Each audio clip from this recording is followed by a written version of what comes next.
a minute. I wonder if you better have first one.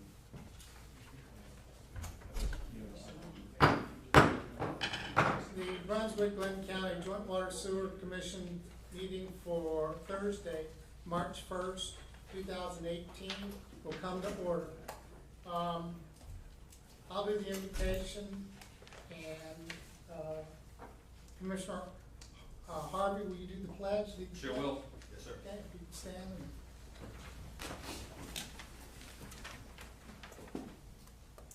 Lord, we are meeting today to conduct matters of business of Glynn County Joint Water Sewer Commission. Guide our hearts and our minds in the spirit of fairness, right thought, and speech. Impart your supreme wisdom upon our activities so that our affairs may reach a successful conclusion for the benefit of all Glynn County residents. Thank you for being our source of guidance today. Amen. Amen. I pledge allegiance to the flag of the United States of America and to the republic for which it stands, one nation, under God, indivisible, with liberty and justice for all. Do we have anyone that has signed in for public comment? Okay. I'd like a motion to grant an excused absence for Commissioner Stevens. He's tied up in the. He actually just called and said he's about 15 minutes late, but y'all go ahead and start with that. Okay, He's on his way. that sounds good. I've been to a joint commission before, and those are pretty rigorous inspections for a hospital. Okay, we'll start off with the minutes, and once you've read through them, if you're satisfied with them, I'll take a motion to approve them. Make a motion to approve the minutes from February 15, 2018 regular meeting. I second it. Okay. All those in favor, please raise your right hand. Okay, the minutes are approved. Okay, next we have the JWSC liability and property and insurance renewal. Mr. McGinney from McGinney, Gordon and Associates. And who of the staff is Pamela? Who's Crosby? Good afternoon. You will recall we gave a brief overview to let you know we were starting the property and liability coverage renewal process. There's a memo in your packet that kind of tells you where we are so far. We think we have a firm recommendation on liability with the offers that we've seen. We're still working on property, and Mr. McGinty's going to come up and go through the details of both of those. But it looks like probably the recommendation is going to be on the liability. We'll make a change in carrier. And then on property, we've received initially a 10% increase on that from our current carrier. We've negotiated that back down to a 5% increase, but there's still some pending quotes out there. So one of the things that we're going to ask is that we let the executive director make that ultimate decision, because if you'll recall, our renewal deadline is 3/15. Otherwise, we would have to have a special call meeting to approve that portion of it. So with that, I'm going to let Mr. McGinty kind of walk you through the quotes and where we are. Okay, now we decided not to do a workshop. Yes, That was in the minutes. there was we discussed the workshop, but at that point we weren't certain that if we got into a deep discussion, if we've got time today, we'll cover any of the facts that the immediate questions the commission has. It's a workshop deal. I don't know that we're prepared to do And that. I'll say some of the information that was requested, like for example, the schedule of values and that type thing that were requested by individuals, we forwarded that information over the past couple of weeks and tried to answer those questions. So. The changes we saw also looked like they were fairly straightforward, Mr. Chairman. Okay. Good afternoon, and apologize for my voice. This pollen was about to get the best of me. The first issue is the general liability package. It's general liability, auto liability, physical damage, and public officials liability and employment practices liability. JWSC has been with Trident Insurance since the inception of the JWSC, over a number of times over the 10 years, I guess it is now. We've solicited alternate proposals from other carriers, and no one's ever been able to offer a competitive liability package to Trident until this year. And we received recently a quote from Guard Insurance, which is part of Berkshire Hathaway Group. They're rated A+ by AM Best, and they've offered a very competitive proposal, both from a price standpoint and from a coverage standpoint. As you can see, their proposal saves the JWSC $28,035 compared to the Trident renewal proposal.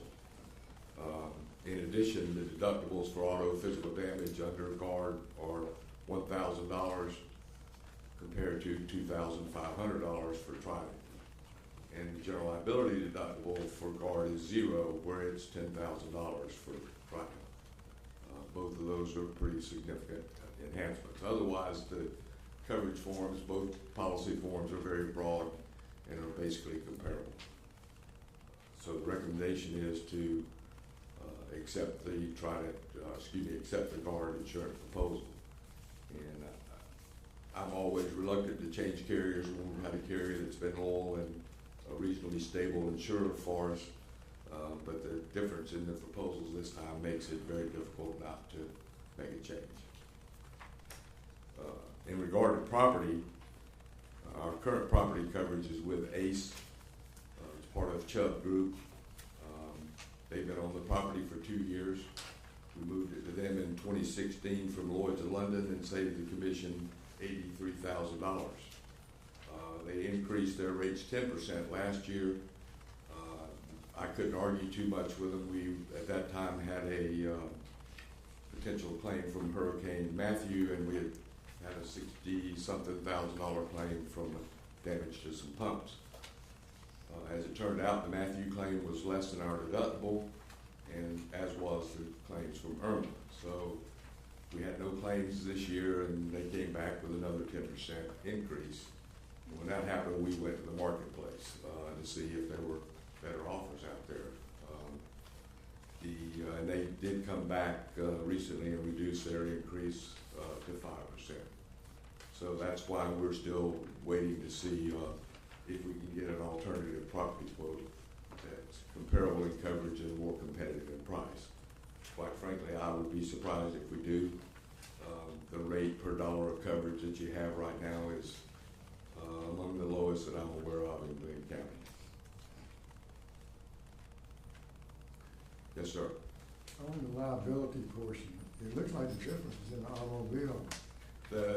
I wouldn't put a whole lot of stock in the difference between various coverages. Trident in particular, historically, they kind of move their premiums around from year to year, from one policy to the other. They're looking at what their total package is, and sometimes to meet their internal requirements or whatever, they may load the auto or load the general liability. So that's a little bit misleading to make those comparisons. But from Trident's standpoint, auto liability is where we've had claim issues in the past.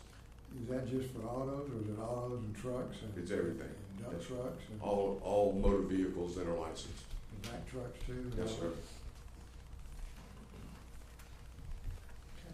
Let me ask a question. Yes, sir.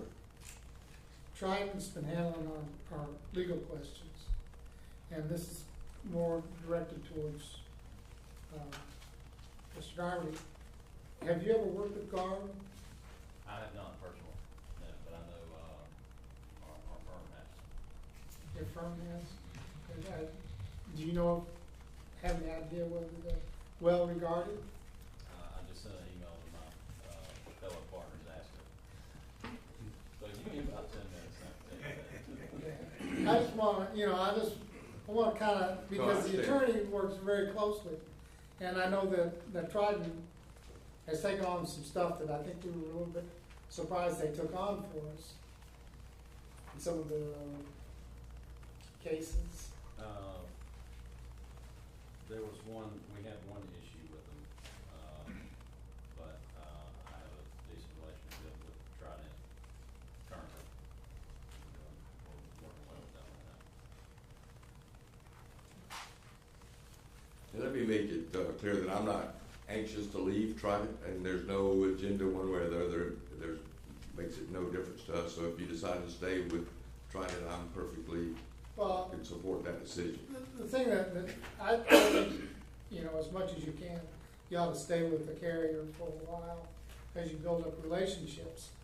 What I don't wanna do, which is kind of what happened to us on healthcare, was that, we went with another firm, we got rid of Blue Cross Blue Shield, and then Blue Cross Blue Shield came back in lower, and we went back with them, and then they tried to make that up this last year, and we went with somebody else, United Health, I think it is. And, you know, I think that on the healthcare issue, I think it's tough on the employees, but, I don't wanna necessarily jump since we're talking about, you know, a 10% increase or decrease in the difference.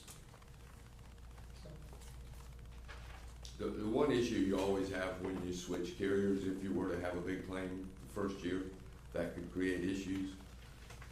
I can't tell you how Guard would react or how Trident might react depending on the size and the type of the claim. I will say we had a pretty good size auto loss that was paid this year from 2015, I believe, Jonah. And Trident did not react negatively to that. I expected potentially more reaction from them on a pricing standpoint. What do you think they might do if we had another one? If we stayed with Trident? You don't want to push your luck. Yeah. Yeah. Well, I understand, the concerns of the chairman, but if the outfit checks out, in your opinion, I mean, you're recommending them to the extent that you have a quote from them here. And it looks like their annual is less than what we paid to Trident last year. It is. And if I look at the proposed motion, this motion really leaves even if we vote to go with Trident or with Guard, it gives the director the option to accept a better bid if one comes in.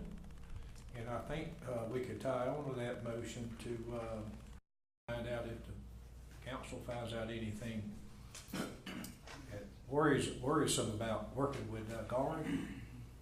I think we should tie that on there, you know, and if we choose to go with the motion, go with Guard. And in fact, I'd like to make a motion. I'd like to make the motion if you're ready. sure, go ahead. Yeah, I make a motion that the Brunswick-Glynn County Joint Water and Sewer Commission accept the proposal from Guard Insurance for BGJWSC's various liability insurance policies for the 2018-2019 coverage period, and authorize the executive director to accept the best and final offer for property coverage pending any additional quotes that might be more beneficial than the 5% increase currently proposed by current provider ACE, and to also verify any issues that may exist, that we think may exist with Guard and working with them, you know, how we, you know, if we can determine if there's going to be a issue there. And all this prior to the March 15th renewal deadline. What a motion. I second that. You're brave there. You're brave. I'm not gonna repeat it. I second. Okay, do we have further discussion? Is there an option to just table that for a few minutes until he does hear back, or do you? We can do that. Now, I mean, I'm just I asking. mean, we can move on to the agenda And then come and back give to a little that today, some time if you though, wanna do before. that. I just. Does anyone else have a problem with that? Okay. No, not really. But you still have the option to accept it or not accept it, you know, that's why I said, I'm sorry. So we can wait. The council just said 10 minutes earlier, he'd probably have an answer. I'm just thinking, yeah, we can bring it back up today, I think that, yeah, y'all want to. Pam asked me to mention what I that Guard's rating is A+ by AM Best, which is the highest rating that, as part of Berkshire Hathaway, they're probably the strongest financial insurance company in the world, if not the U.S. for sure. Well, I mean, that's definitely, you know, good information to have. I mean, Yes. y'all wanna go ahead and vote, I mean, I'm certainly comfortable with it. And let me mention this just about the deductibles, just from my perspective. Sometimes when you have a deductible, to the extent that, a lower deductible, how about that? The insurance company is inclined to settle smaller claims at that deductible.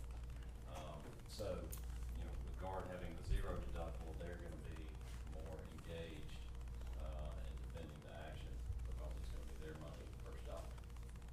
Okay, so what you're saying is Guard has a better proposal because there's no deductible on a claim. And That's right, on general liability or auto liability. And that's abnormal for the policy to be, or excuse me, for the premium to be lower if the deductible is lower. Under normal circumstances, yes, but sometimes with competitive issues like Guard's done here, they beat the price and the deductibles. Well, did they ask for all the liability claims history? Yes, sir, we provide So that to them they don't know the lawsuits that we've been involved in. for the last 5 years, yes, sir.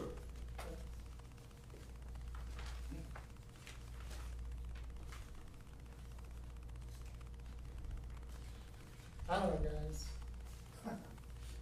We can wait a little bit, I think, Yeah, let's go ahead and wait until we can come back to this after, yeah. we get- Is that okay? That's fine. Yeah, that's fine. Start sending more emails to somebody for me. Yeah, hopefully they do will Yeah. respond. Well, I'm waiting for the writing on the wall to tell me which one. Okay. We're talking about Academy Creek compliance assessment, inspection update, Mark Ross.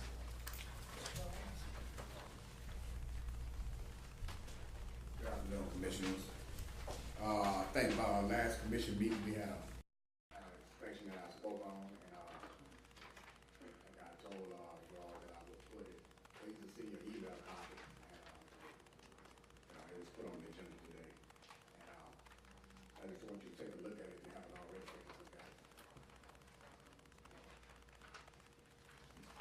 It's just like they say in the stock market, past performance is not a good indication of future performance, but it's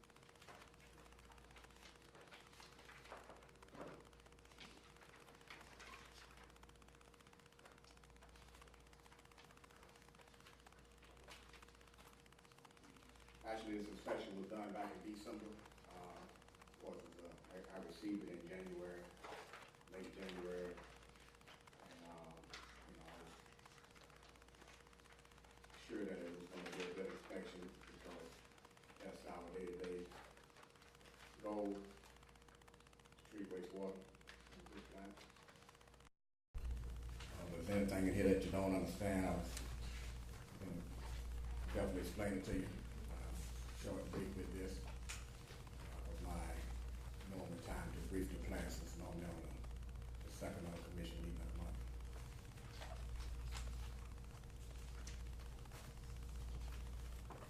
In the letter, they say about the foam and solids. Yes, sir. Yes, sir. Basically, after we went out there, it's more or less the solids issue, just if we can get control of the solids, we can eliminate that, can we? As far as the solids, What's that? solids going through the plant. Yes, if we can get control of the solids. Yes, sir. I mean, you know, we process solids and keep control of that throughout the day. If we could run both belt presses, we could get control of the solids. But we mentioned that when you came out for the tour, yes, sir. I mean, that's the solids processing, you know, leaving the system. Right. But as far as the foaming goes, that's, you know, constituents of what the wastewater is, characteristics of the wastewater. Of course, we add to it when we supinate or either send the water, the supinate back from the solids. You know, we talked about that. Yeah.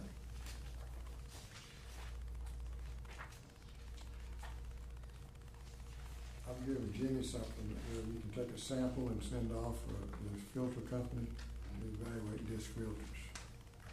And I think he can share that with you, and that would help Yes, sir. moving in that direction. Yes, sir. If there's no more questions, I can see you by. Any other questions? Thank you.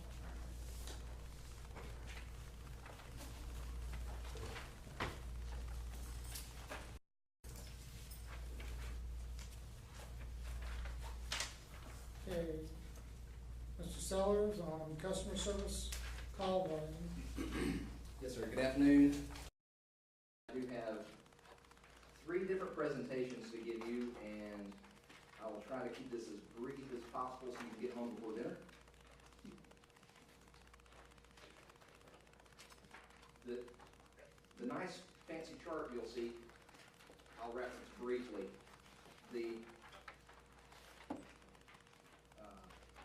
This is an update to the presentation that was given in October 5th, and also November 2nd commission meetings.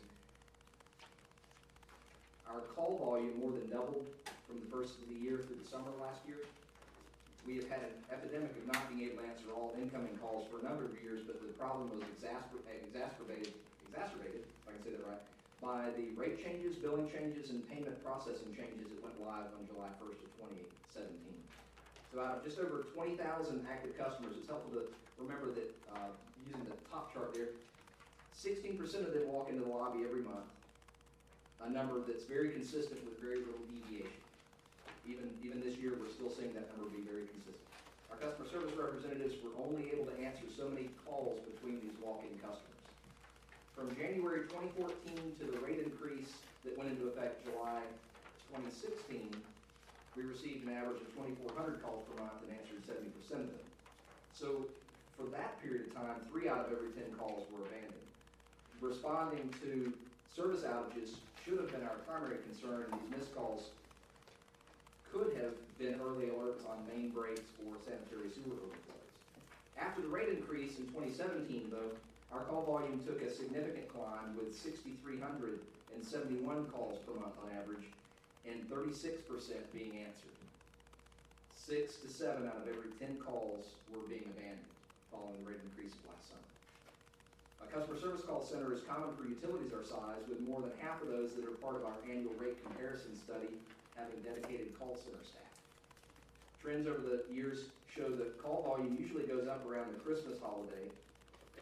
Usually goes down around the Christmas holiday and then continues to rise month to month until then. Usually around October, November, it starts to dip again. We took that opportunity this past year to hire 3 dedicated call center staff using the budgeted funding from a vacant crew referred to internally as Crew 4 from the Water Distribution Division, and trained them up while the call volume was low.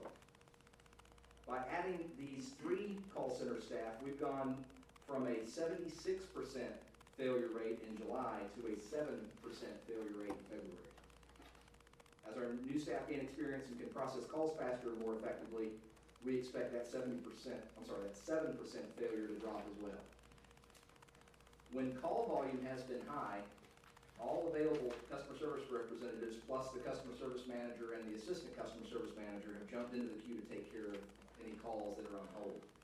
When the call volume has been low, we also see the potential for these call center representatives to follow up on field work that has been completed so that we can ensure that customers are satisfied with the repairs.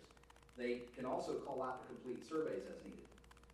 I expect to be reporting the status of this call center to you over the next few months and see how that progress is getting rid of the red on your chart. The red indicates the number of calls that have been dropped and not responded to. We're on a good track now to cover the gap. Going into the next fiscal year, I expect to see no red on that chart. We hired these 3 staff members as 1-year temporary positions through December without benefits or paid days off, with the intention of proving that the call center accomplishes the mission of increasing our customer satisfaction level. I recommend consideration in our current budgeting process for making these call center positions permanent effective July 1, 2018, if progress is supported by the subsequent reports, and extend to them all the benefits that we make available to our other staff. Do you have any questions regarding the calls or the walk-in thing? Yeah, I don't have any questions, but I do want to thank you for such a very good, brief report. Thank you very much. Let's see if I keep that up. Well, I have a question. Yes, sir. Okay.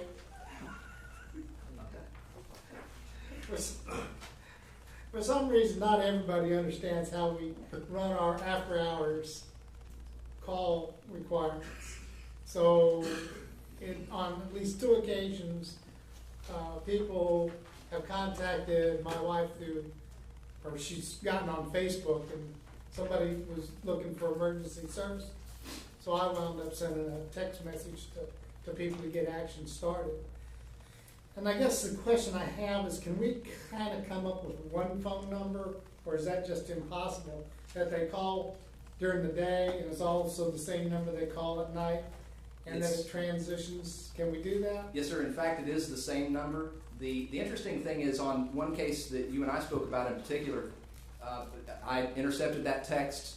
I immediately called our number, 261-7100, and after hours, option 5 becomes available, in which if you press 5, it routes you directly to the on-call service, which is the 638 number. You don't even have to dial the 638 number after hours. It's programmed to automatically roll over. However, if you call us to the 7100 and you start listening through the screener, it's the press 5 option is 13 seconds into the call. If you lack the patience to get through 13 seconds, you're probably going to hang up and wonder why nobody's answering. But honestly, we could dial it right now. Well, you can't dial it right now because it's during business hours. But after hours, that's really the time span is 13 seconds. Then you hit press 5, and then somebody at AnswerNet, our contract after hours call center, is going to pick up, and then they're going to respond to the call.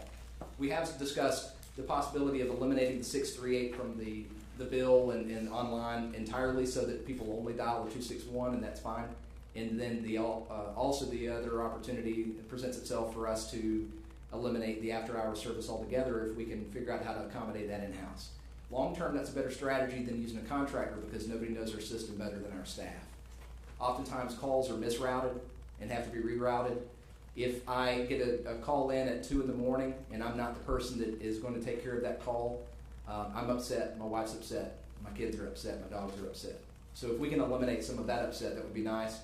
Ultimately, though, we want to make sure the customer's not upset, so we want to make it as easy as possible for them to get through to us. I believe we're doing that. Eliminating the 638 is a good call now that we have the after hours set up to automatically pull through. Can we raise that in the hierarchy? So instead of being 5, it'd be 1 or 2?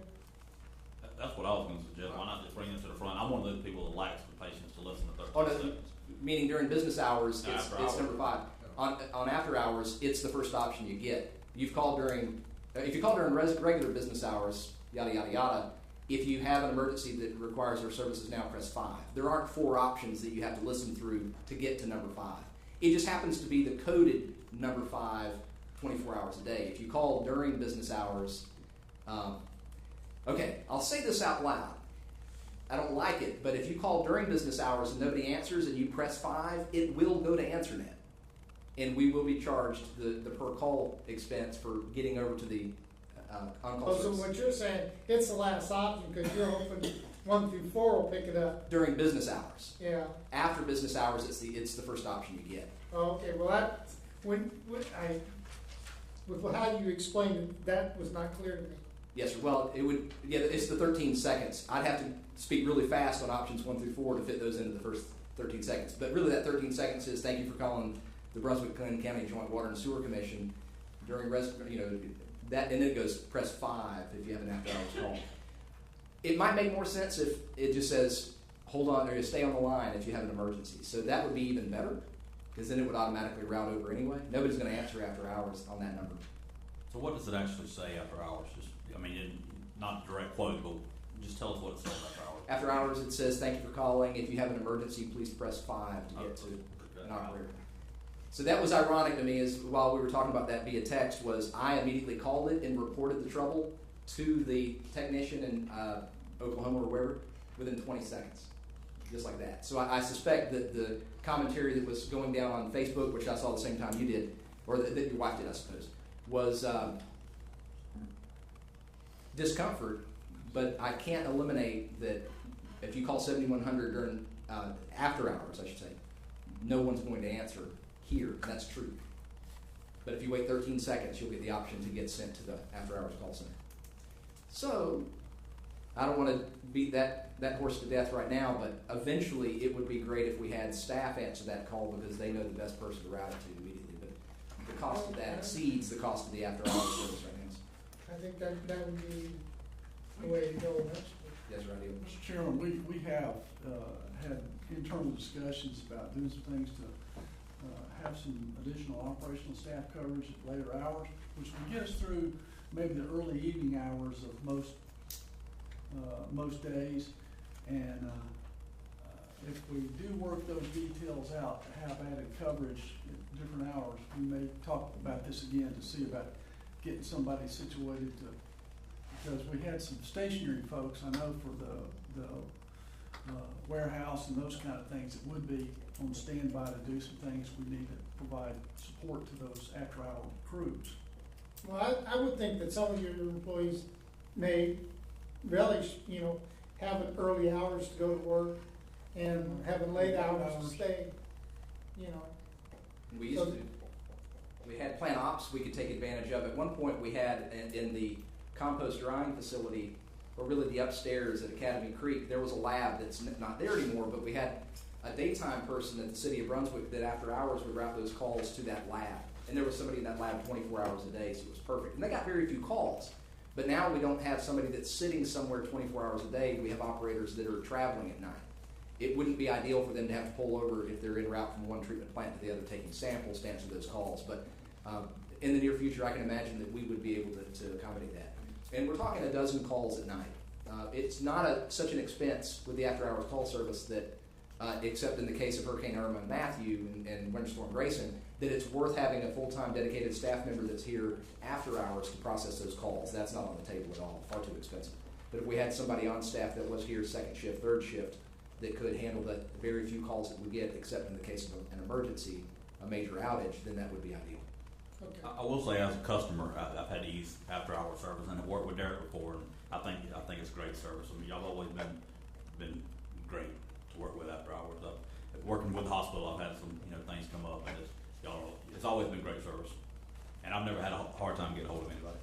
In AnswerNet's defense, the few times that they have let us down in such a way that it hurt our feelings, it was Hurricane Matthew. It was nobody can get through, but of course they're off-site in another state wondering why the phone's ringing off the hook.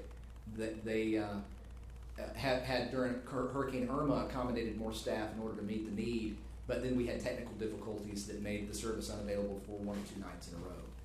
Not ideal. So we're working through that. And maybe at that point in time, give us an opportunity to have the staff, especially in my case, I could have routed calls to the Emergency Operations Center because myself and Dana Reed for Irma, and then prior for Hurricane Matthew, Todd Klein and myself were sequestered in the Emergency Operations Center anyway, so we could have handled those calls.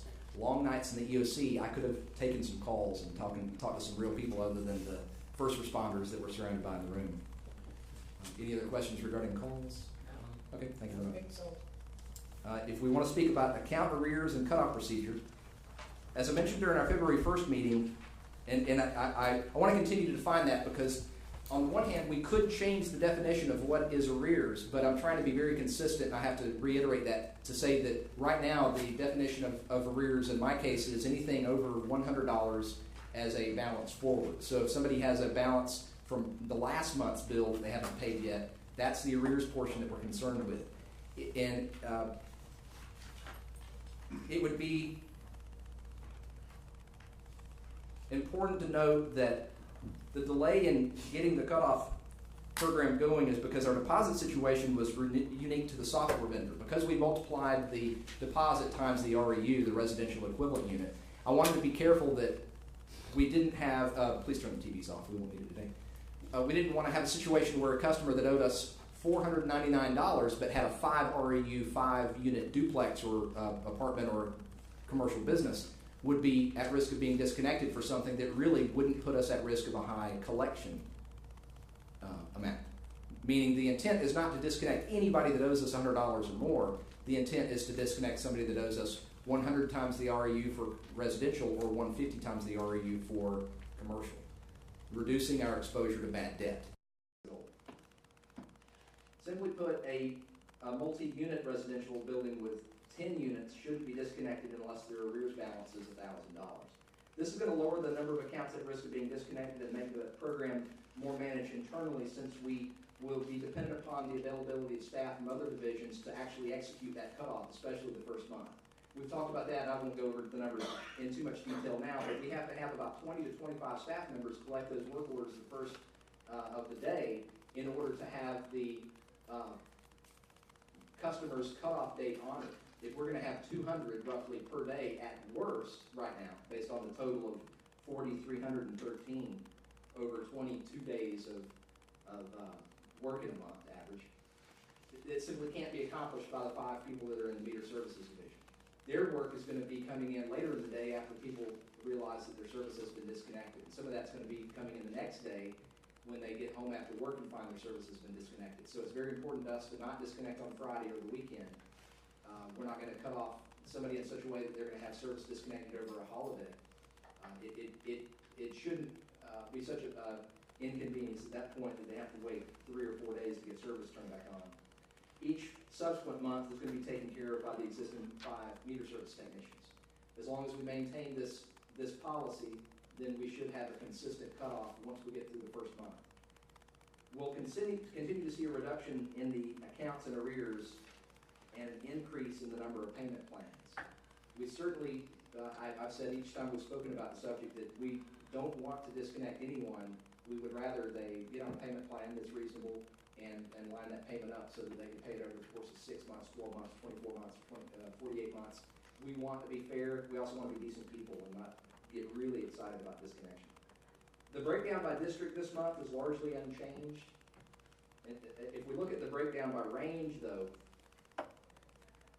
that pie chart indicates that the bulk count is under 1,000 in arrears, as we would expect. But many of those that are over 1,000 are septic haulers, which we've just recently put into this program as of last month. Industrial customers, large commercial, and government accounts. I do not intend on backing those numbers out from this monthly presentation, even if they're on a payment plan.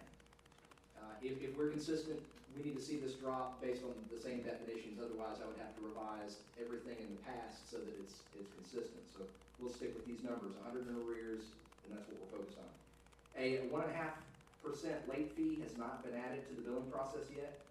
That will create an even greater incentive to pay according to our terms. We today got the word from the software vendor that we can go with this example of what it'll look like, or we can go with that example, and they're ready to turn it on, and we've gone through a series of testing that ensures that we're going to be disconnecting the right people at the right time. And the most important factor at this point is that we're going to have an indication that the arrears balance is what puts you at risk, and that'll be in the red. An indication that you can contact us to set up a payment plan, and that'll be in red. And then a cutoff date listed, and that will be in red. We're also in the process of, hopefully by next week's billing, putting the 13-month average consumption bar graph that folks loved, and we took off unintentionally. As it turns out, there were too many variables selected in a particular screen by one of the gentlemen that did our implementation, and the system got confused and just completely removed that block. Because we want it on there, if you can picture that bar graph of your last 13 months consumption. So it's going to be back on there, hopefully on the statements that go out starting next week or the week after. And we're going to turn on the late fee function on just the arrears amount. The late fee is also going to be indicated in a block. We'll have a block that says, please pay this amount. In last meeting, I didn't even know this was an option, but we're going to go ahead and turn that on. It says, please pay this amount if you pay by this date, or your amount by such and such a date will be this amount, and it'll have calculated the 1.5% late fee. One more incentive to get people to pay on time. Yes, sir. Mr. Sellers, is for those that come in and go ahead and get on a payment plan, as long as they're current, we won't be charged 1.5% on the arrears? That's your decision. The payment plans actually indicate the amount of the late fee, so our anticipation was that we would be billing that late fee. Otherwise, it gives them very little incentive to get on a shorter payment plan. So it's having the late fee on the payment plan, and as I say, the 400 payment plans that we've set up, every last one of them had a column that said, this is your late fee amount. If anybody looks at that and doesn't want to pay that total late fee at the bottom, then they can pay in advance, and obviously there's no penalty. We would love to increase cash flow. Thank you. Yes, sir. Yes, sir. We have Just one more statement. And I don't think this will answer your question, but I will say that we discussed this process since December, along with the reason for the delay, and the Brunswick News reported on an update for the delays Monday following the call that Taylor Cooper made to me last week. We're going to talk about public relations next. So I probably have some questions to answer for you before we start talking about public relations. In that case, I really just wanted to indicate why, even in a case like that where it may be uncomfortable to tell the truth, it was something that I had been anxious to do. I would rather alert the public that it's coming than sneak up on them and slap it on the bill, and then people are very surprised. So yes, sir, what is your question? Well, we have a total of 4,313 accounts in arrears. And it seems to me there has to be some thought into, when you look at the breakdown here, it seems to me there needs to be some thought put into where we concentrate our efforts. I mean, we can't go after 4,313 people. No, sir. In fact, we have been going since May through $500 and above, and we have set a number of those customers on payment plans. Some of those have already that stat with me now, but to give you an idea, when Colonel Boland had really began the process as our acting deputy director, going to the collections process, developing that to where we could attack the largest accounts first. That did happen, and we started to see a really good return on that. We collected something like $200,000 between May and July, and that was great, but then we had the rate increase. So whatever we made up from May to July, we lost when folks started getting into arrears again. So that $200,000 was gobbled up quick. Well, looking at the numbers here, in that bottom block, Yep. the rear by ring, first two items are only 19%.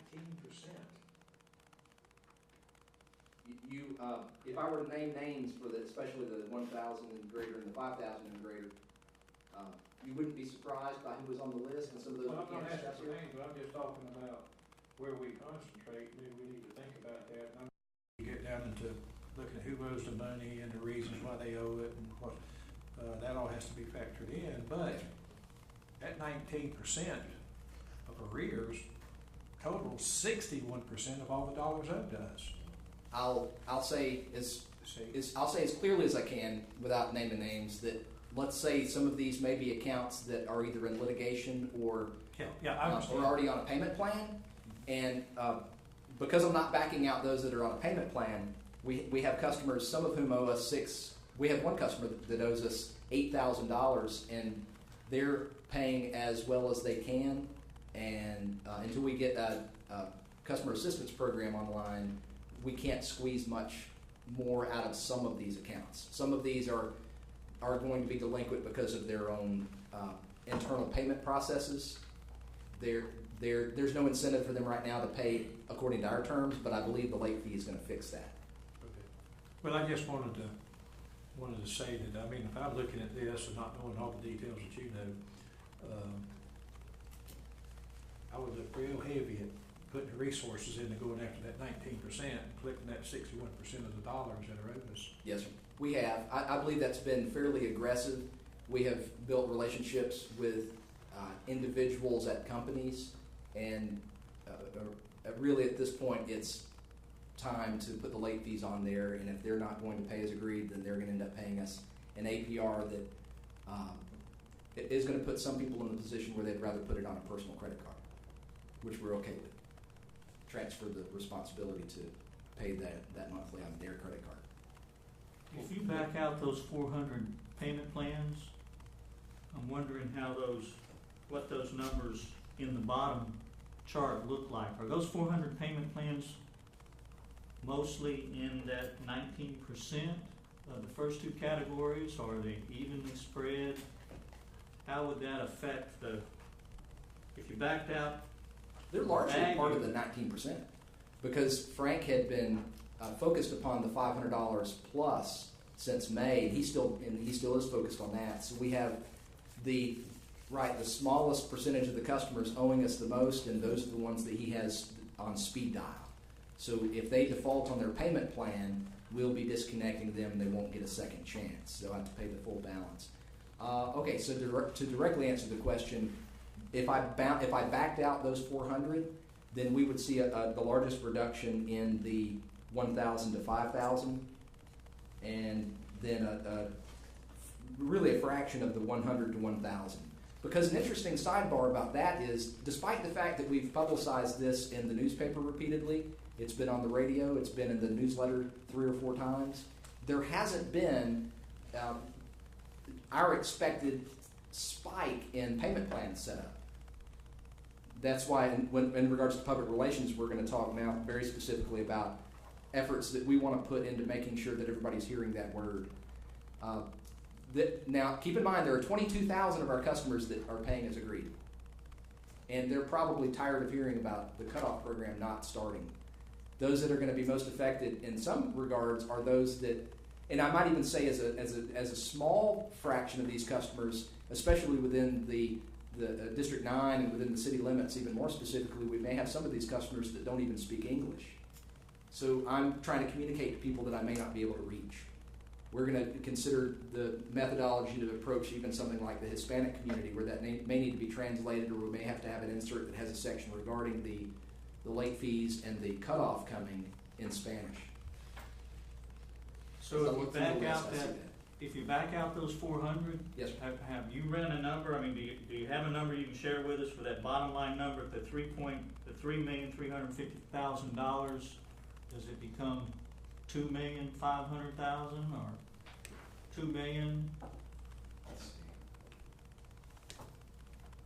Arrears that aren't on a payment plan, I guess is what I'm asking. Yes, sir. Since the TVs are off, I'll pull up the billing system if I have a link here. It may be possible for me to tell you that number because it's at the bottom of the list that says payment plans. So pardon me just a moment and I'll get that going. Well, while you're looking that up, Yeah. I kind of had the same question Jimmy had about the if somebody is on an established payment plan, are they going to be paying the interest? And for a commercial user, I feel differently, but for a residential customer, I mean, 18% APR is stout if you're coming in. If you're already in arrears, can't make your bill.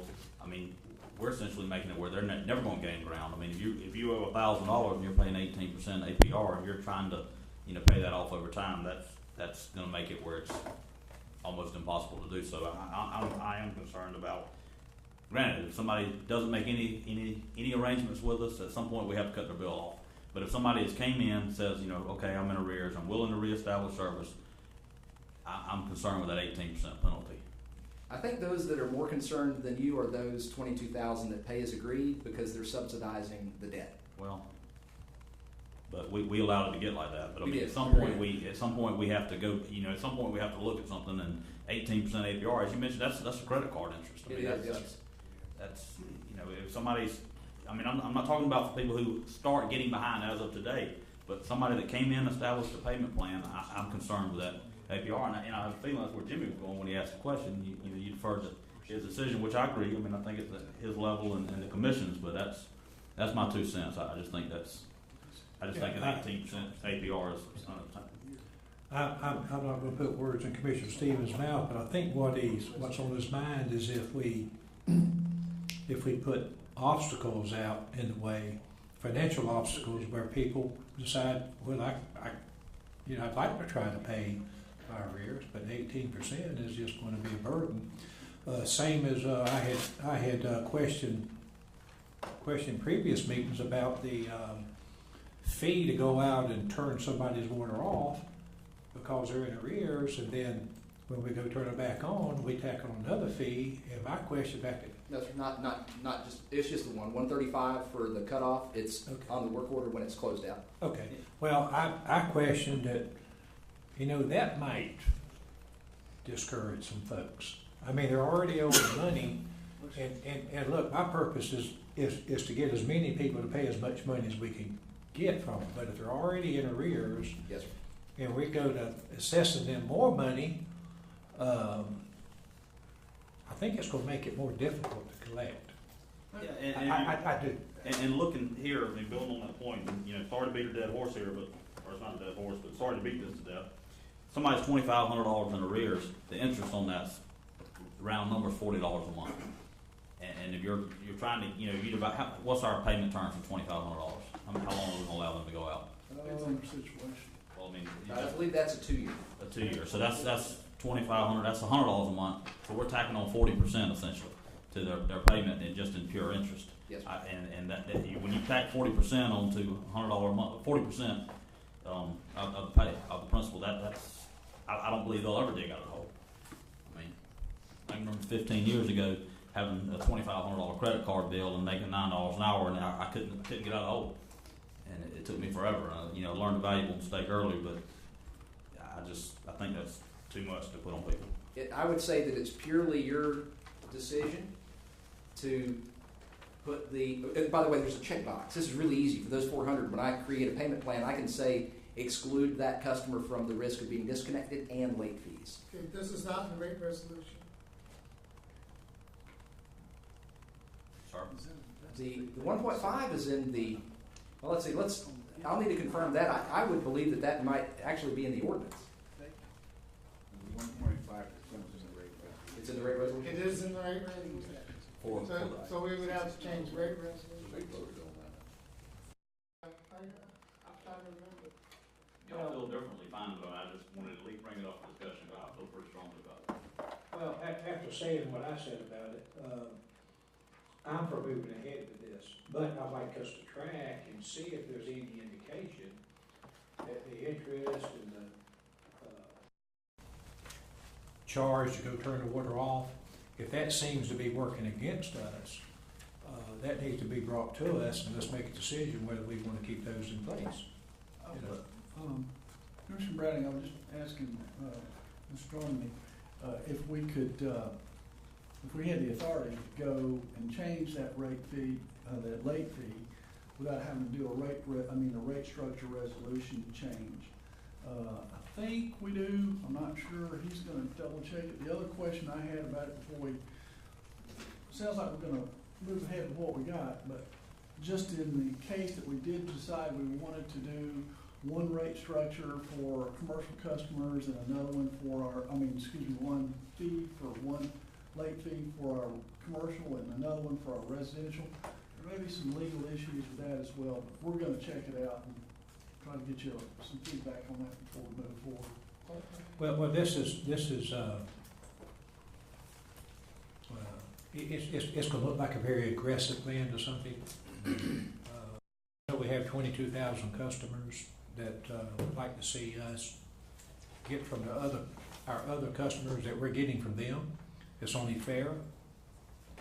But the fact of the matter is, people aren't paying for various reasons. And a lot of times they prioritize where they want to spend their money. And if we make it less likely for them to want to pay after being in arrears for so long, we may end up, with still nothing with a lot of them.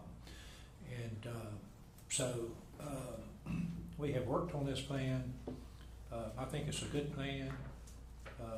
Once we institute it, I'd just like for us, and I know we will, monitor this plan, see where we're having, if you want to call it non-compliance, see which one of these categories where it's just not working, and we may have to tweak it. I have your stats now if you'd like them. So the total that we have on payment plans, these are active only. So trust me, just because we set up a payment plan doesn't mean that it's honored. So we do have to go in and cancel some occasionally and get people right on the right track. 370,000 part of the active payment plans. The maximum debt that's owed is $8,391, and which is the balance. So it may be that they've paid for months, and since May of last year, I haven't looked at how long they've been on these terms. And the minimum balance is $7,209. So that's somebody that's almost going to graduate from the payment plan. One more month or two, and they're likely done, back on track. The average balance for the 400 is $918. What percentage of District 9 are over $1,000? For these stats, I don't have that broken down for that level of granularity, but for the cutoff statistics by district, 1,843 of District 9 are on there. And if I can tell you just from memory, I would say that the bulk of this is below $500. And I'll back that up next month if it's helpful to see the breakdown by district as well for the range. And would you even like to see a range that's say 500 to 1,000? Would that be helpful? I think it'd be helpful, yes. I want to say something. We are right. We kind of created this problem. Now we're trying to get out of it, but we're going to get out of it by adding more fees to the customer to pay their bill and try to get them incentive to pay their bill. But I agree with Commissioner Stevens that it's going to be some sort of barrier for them to get out of the hole. Now, if we set up a plan for 2 years and they don't get out of the hole, what happens then? Does they get the water get cut off? But they've been trying to make it, but they can't get out of the hole. So I mean, the water's cut off. So we won't know that until 2 years later. In summary, all I'm saying is let's hold people accountable for the principal, but I mean, not make 18% profit off of them from an interest perspective. At that, Those that are on the payment plans? right? Those that are on the payment plans. I mean, those that are on the payment plans that are trying to get out of the hole. I mean, 18% is that's Quite a bit. That's a steep. With that being in the rate resolution, can Mr. Junkin decision on the staff level to waive the late fees for No, it has to somebody? be a change of the rate resolution. See, at the time we did the rate resolution, we wasn't even looking at people who were in arrears. At the time. We was looking at people who wanted them to pay the bill. Well, but honestly, we should have been charging it on every customer anyway. We should have, but wasn't. We weren't, no sir. So we could have created this problem. We could have So we created gotta it. go through the process. And I imagine, I don't know the Okay, he's saying it's a speed. fee? No, what Mr. Dorner was just saying, he can explain it probably better than me, that we don't have to go through the full rate resolution process that we normally do. We can, but you all would have to pass or change the rate resolution. Okay, that's what I thought. I can't do it online. Okay, Currently, let's kind of let this sit for a minute. And let's go back to the property and insurance renewal. We have that information, and what I am told is that the attorney that did the work with Garden left the firm some time ago, so we don't have any information on that. Right, that I know of, we are not currently on their panel. That shouldn't be a problem, the size of our firm, So, getting on that panel. We've done work for Tri for years. I personally have never done any work for Guard, but I'm sure it would be a problem. okay, well, we have a motion, and did we have a second? Yes. Okay, so is there any further discussion on this? Okay, all those in favor of the motion, please raise your right hand. Okay, the motion is carried. Thank you, Mr. McGinney. Thank y'all. Okay, now we'll go back to the other issue. All right.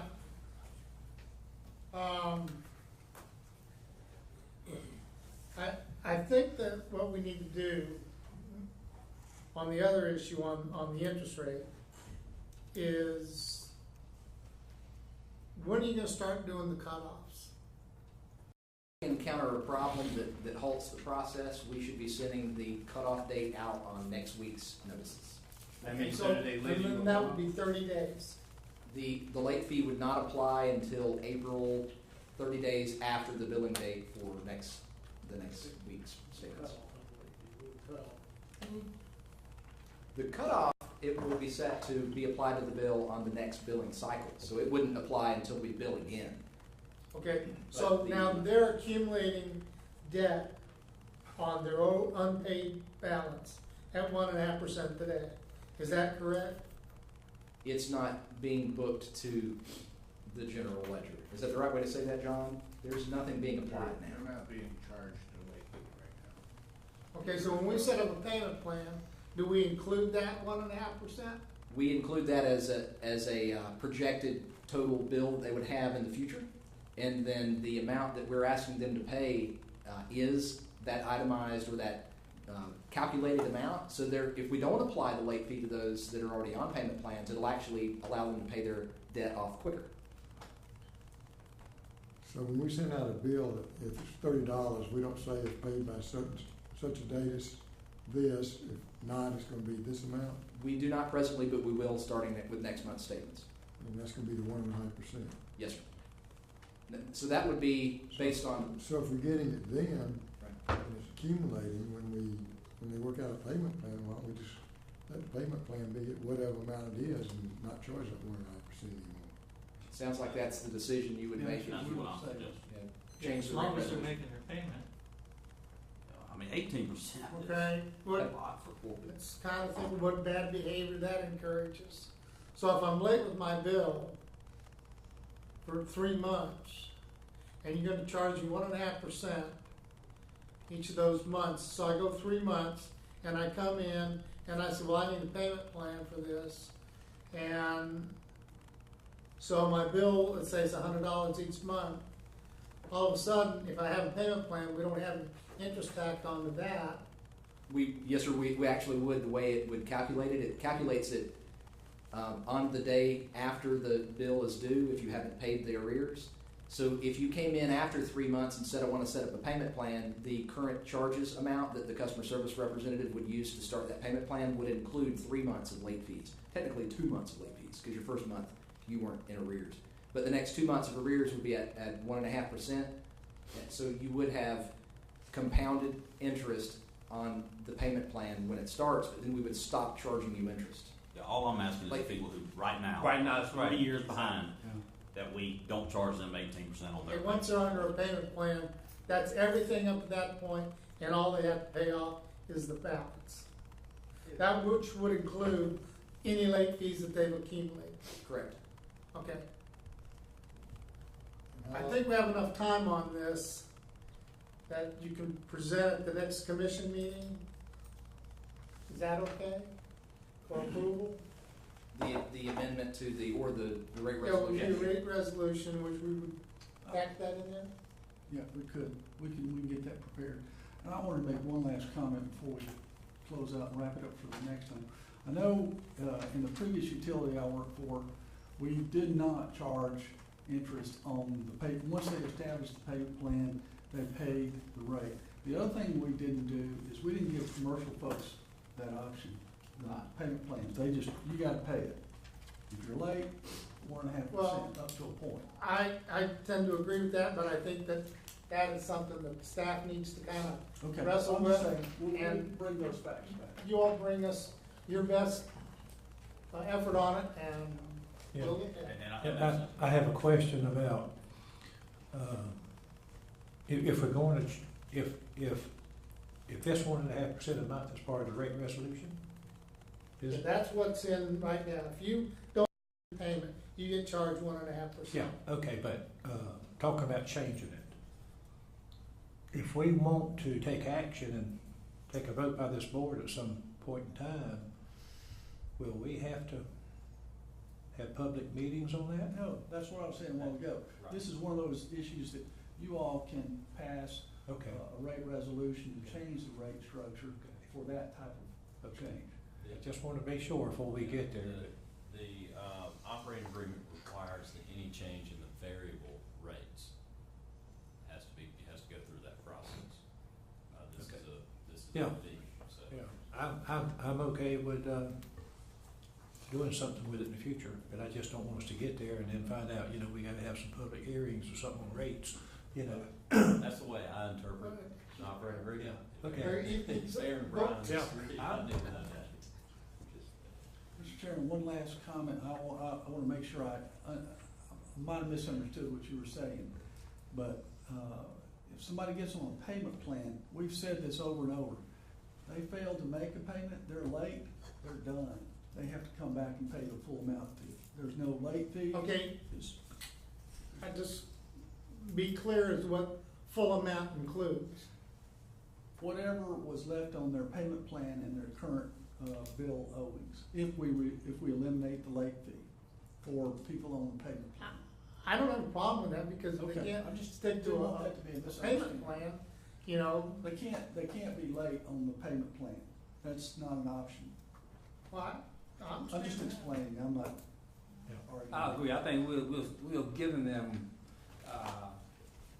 some incentive to pay, basically by eliminating that fee. So I think, if they fail to, execute or fail to pay on time, then they're forfeiting their right to have that. How do you determine the length of the payment plan? the length of the payment plan is currently set up based off of a range of arrears balance. Yes, sir, I'll actually pull up the scale. 6 months, oh gosh, let me go ahead and pull up the actual form so I can tell you precisely. I mean, Mr. Donahue, from a finance perspective, do y'all have an opinion on this? I'm just curious what the. I have several conflicting opinions. As far as charging the late charges, I believe you should, whether it's on the payment plans or not is a matter of more a matter of discretion with the commission. As far as on the other hand, if we're charging late fees on an account that is not that has no possibility of ever being paid off, we're artificially inflating revenues and we're artificially inflating debt write-offs. So you're I think that's a good perspective. saying it'd be a good thing not to charge interest That's what he said. on residential loans. On residential loans. Well, I think that's a good perspective, which is why.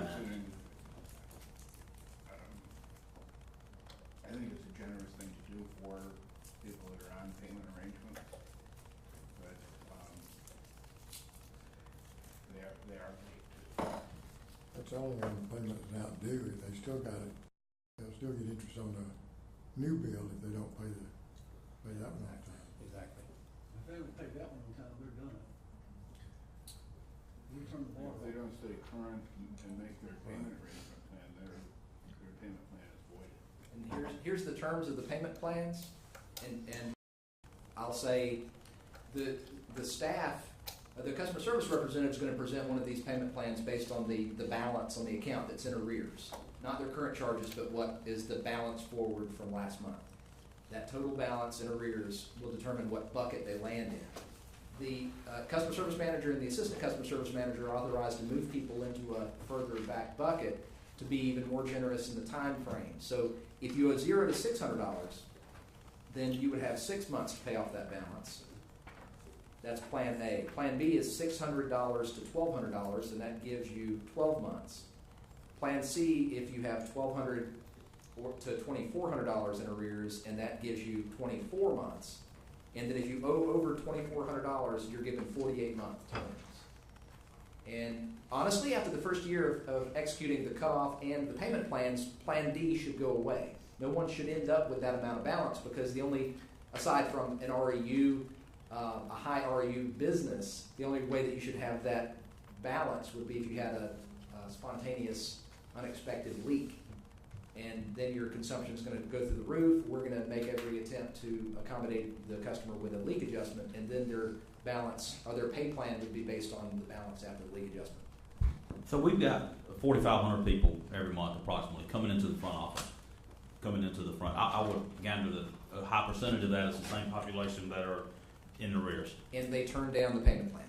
Well, I mean, I think that's a good opportunity to kind of force it right there. I mean, you know, before we take your payment, you need to get set. We need to get you set up on a payment plan. We have, I'll say soberly, we have encountered, and even since we started offering these payment plans in November or December, I believe it was, we have encountered people that will say, I'm not interested in signing your payment plan, I just want to give you my $50. Once we start doing cutoff, they're going to be forced on a payment plan because these, in some cases, these customers aren't going to have $1,200 cash to get back, get their service turned back on. So they're going to be forced on the payment plans, and then we'll have the $135 cutoff fee at the point where the work order is generated, not when the turn-on is generated. We don't get them twice.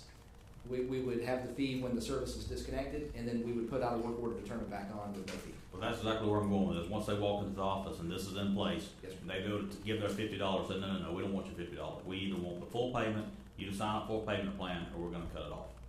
We haven't been that aggressive, and I personally, I've been cussed out by offering a payment plan before.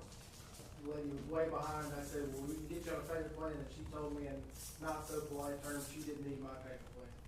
But we got a captive audience at that point. Right. You need your water though. That's what she said, exactly. For what it's worth, we in the payment plan form we collect the cutoff fee at the point where the payment plan is set up.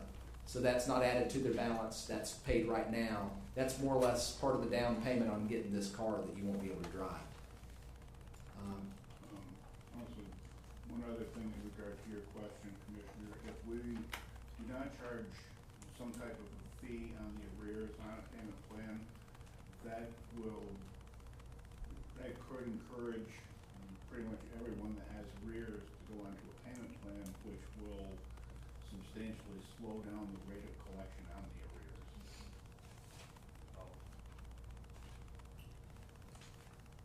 Well, I think this is a good thing for the executive director and staff to get in a small room and fight it out as to what's best and bring it to the commission.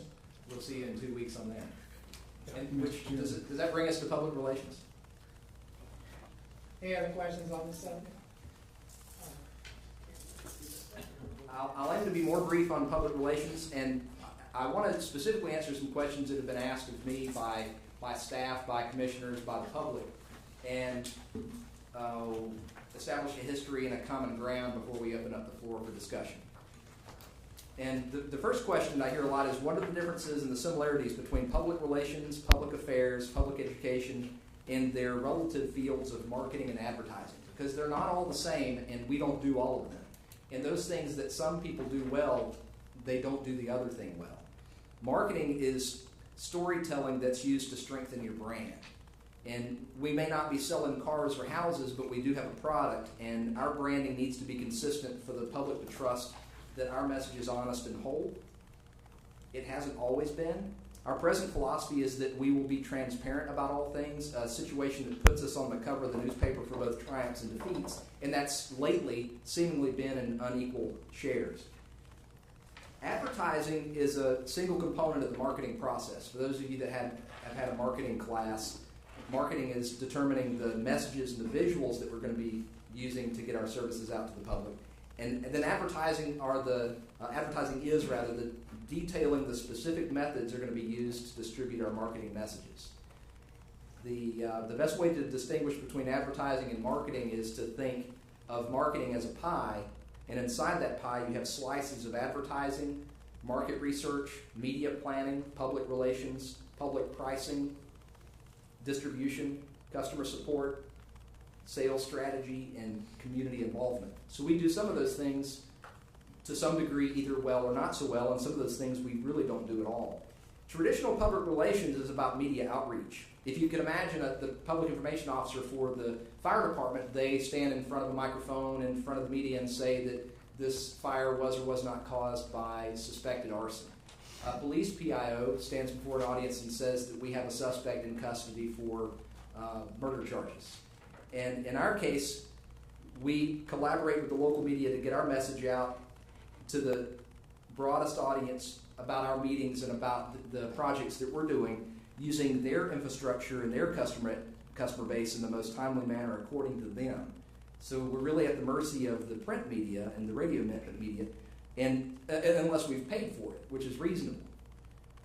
Public relations in the digital age, and that's really where I stepped into the organization, enables us to use our own tools such as our website, any email contacts that we have, social media accounts, and digital tools like that to put out our message nearly instantaneously. And that can have upsides and downsides, plus some unintended consequences, especially when there's now an expectation of 24/7 availability to respond. So some of you have noticed that over the course of the past year, on evenings and weekends, I apparently spend a lot of time interfacing with the public on social media. We'll talk about that in a little bit, and I just want to say now, please don't lose any sleep over me. I'm not losing any sleep myself. It's okay. How are we reaching out to our customers?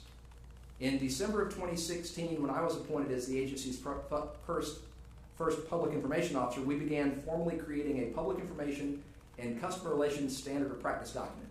With the Public Information Committee that met numerous times last year, the direction of that document and how we were going to interface with the customer changed many times, but I believe that though it's still in development, we're defining our core values and how we seek to answer the following questions, and I'll read these real quickly.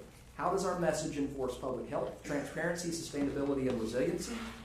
How can that information be presented in such a way that it can easily be understood without a degree in finance or civil engineering? By the way, that hasn't always been the case with this organization and the city and the county. Oftentimes, the information that we put in front of the public needed a translator. I think we're past that. I think we do a good job of communicating even the higher level details in such a way that they understand it. And how can the information be presented in the most timely manner using the most appropriate methods? What quality of life issues can be met by the BGJWSC? In the development of our plan, we've spent more time and text on the what and the who than we have on the how.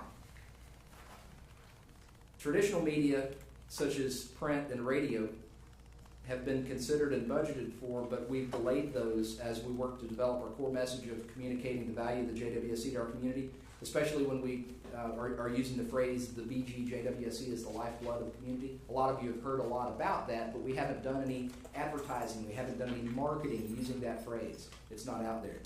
As a cost-effective means to get the word out succinctly and routinely, we started distributing our monthly newsletter called The Flow to every customer along with the September 2017 billing statement. So hopefully all of you have either gotten a copy of one of the Flow newsletters or have seen that. We have it set up in the lobby and we blow that up in a 24 by 36 format, so it's easy to see from afar.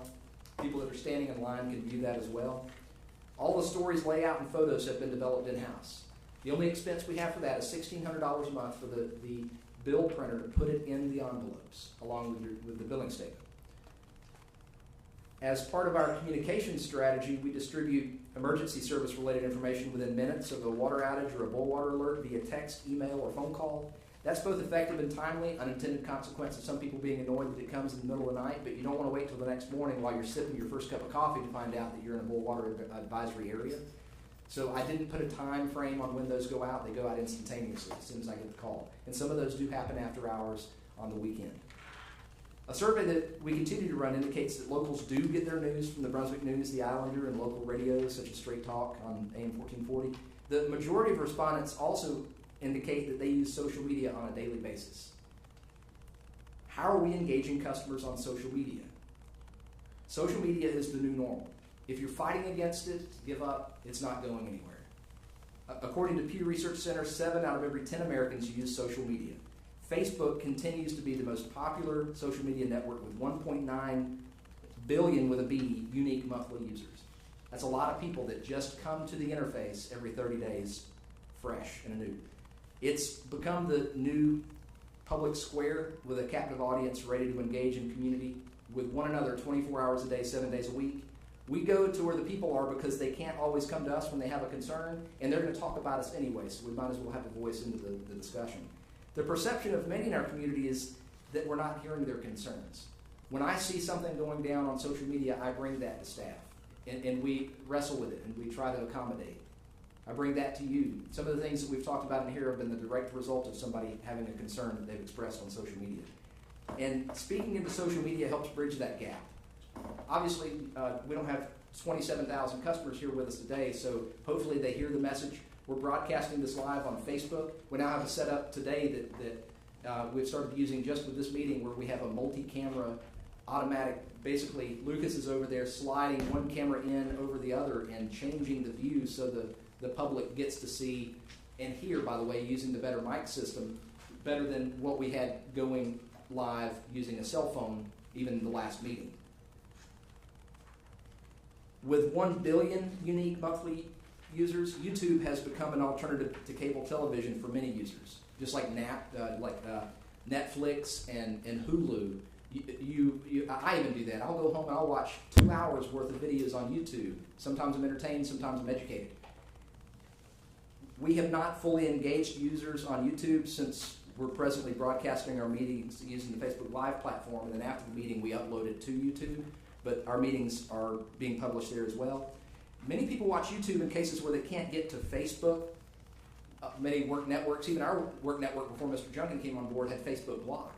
It can be helpful, it can be a time waste, but in the case of YouTube, that's opened by many work networks because there's so much educational content there, so we do push our meetings up there, but they're not live there right now. In addition to our meeting videos, you've seen some of the videos that we produced in-house that are educational. and we want to put those on Facebook and YouTube as quickly as we can and have those developed in-house. Is social media engagement measurable enough to prove its value? Our staff focus right now is making sure that something matters. What matters most? How can we cut costs? If it's not something that's measurable, let's figure out how we can measure it, and let's do the best we can to make sure that we're covering the most ground with the funding that we have. But so much of what we do regarding social media is not formally measurable. I can develop stats regarding comments and likes on the stories that we post on our page, and I can show you the traffic that gets to our website, much of which is to pay online, by the way. But we can't easily measure feedback that we get on other pages.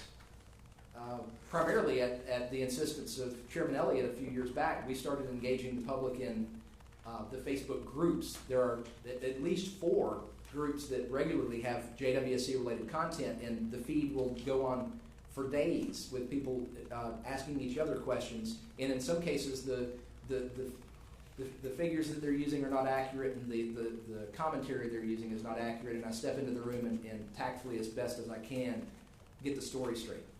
Now, let me ask you a question on that. Yes, sir. Have we noticed a change in the attitude? Absolutely, yes, sir. Even with my attitude changing, initially it was combative. No, that's wrong. That's not the way it is.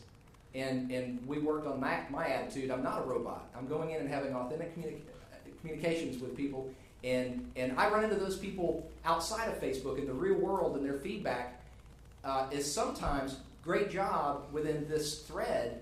And I go back to the thread, and those people didn't even communicate in that thread. So that lends itself to that difficulty in measuring how effective social media is, because we are having a positive impact upon our customer base, even those that don't have our service, some of whom you'll see in these threads moved away from Georgia years ago, but they still want to interact with locals. And we have conversations with those people that are generally positive. It didn't start out that way. It was generally negative. And I'm starting to see that turn. Hopefully there aren't negative comments on this video as we speak, just to contradict me. But a common concern we hear is that our regular meetings are in the middle of the day. There's a historical reason why they're in the middle of the day. Staff is available. We don't want to have to pay a lot of overtime for folks to have to show up in the evening. It may not be convenient for some people. Those on our board that are on our other boards, they're sometimes at night. Whatever the reason is for them being held in the middle of the day, the citizens certainly feel that we're not hearing their concerns because they're not here and they're not able to get out of work to express them. So by having, I especially think broadcasting it live is giving people a voice, and people do comment on the videos. And participation has increased. We're seeing that now. And then where do we go from here? I've been reluctant to create advertising expense, even though we've budgeted the funds in the past, partially because I was stubborn enough to believe that we could cover a lot of ground internally. But with my limited experience, your limited experience, staff can only do so much. We can only do so much, and that at this point, the time has come to recognize that the good work that we do and the financial needs that we have would be best publicized by having a strategic communications plan that's developed by somebody or a firm that has led an organization through a crisis like we're facing, especially our financial crisis. We need a long-term plan that will define our marketing strategy for decades and give the public confidence that our team can weather any storm and not just be tossed around every time there's a wave. Atlanta comes to mind. They've been under decades of consent orders. And there are 2 particular firms that I've been connected with through a partner that did just that. How hard would it be to diminish the smear campaign against the city of Atlanta when they were going through trouble? So how do we bring in somebody like that may be able to, at least on a very upper level, say, these are the things that you guys could be doing to be more effective in your communication with the public? I've spoken to 2 local social media consultants. They can help us develop visuals for our messages and ensure that we have an effective distribution method. The cliche that's used in the social media world, especially among PIOs, is that find a platform that you can work really well and do that one.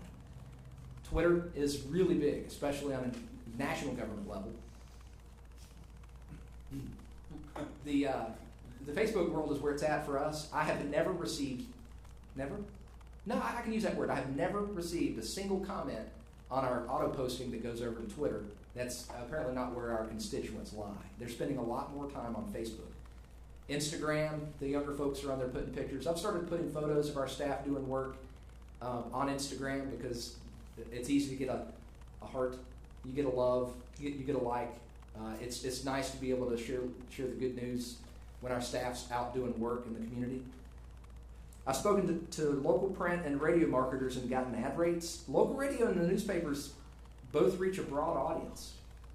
That's once again, the survey indicates that's where people are getting their news here in town.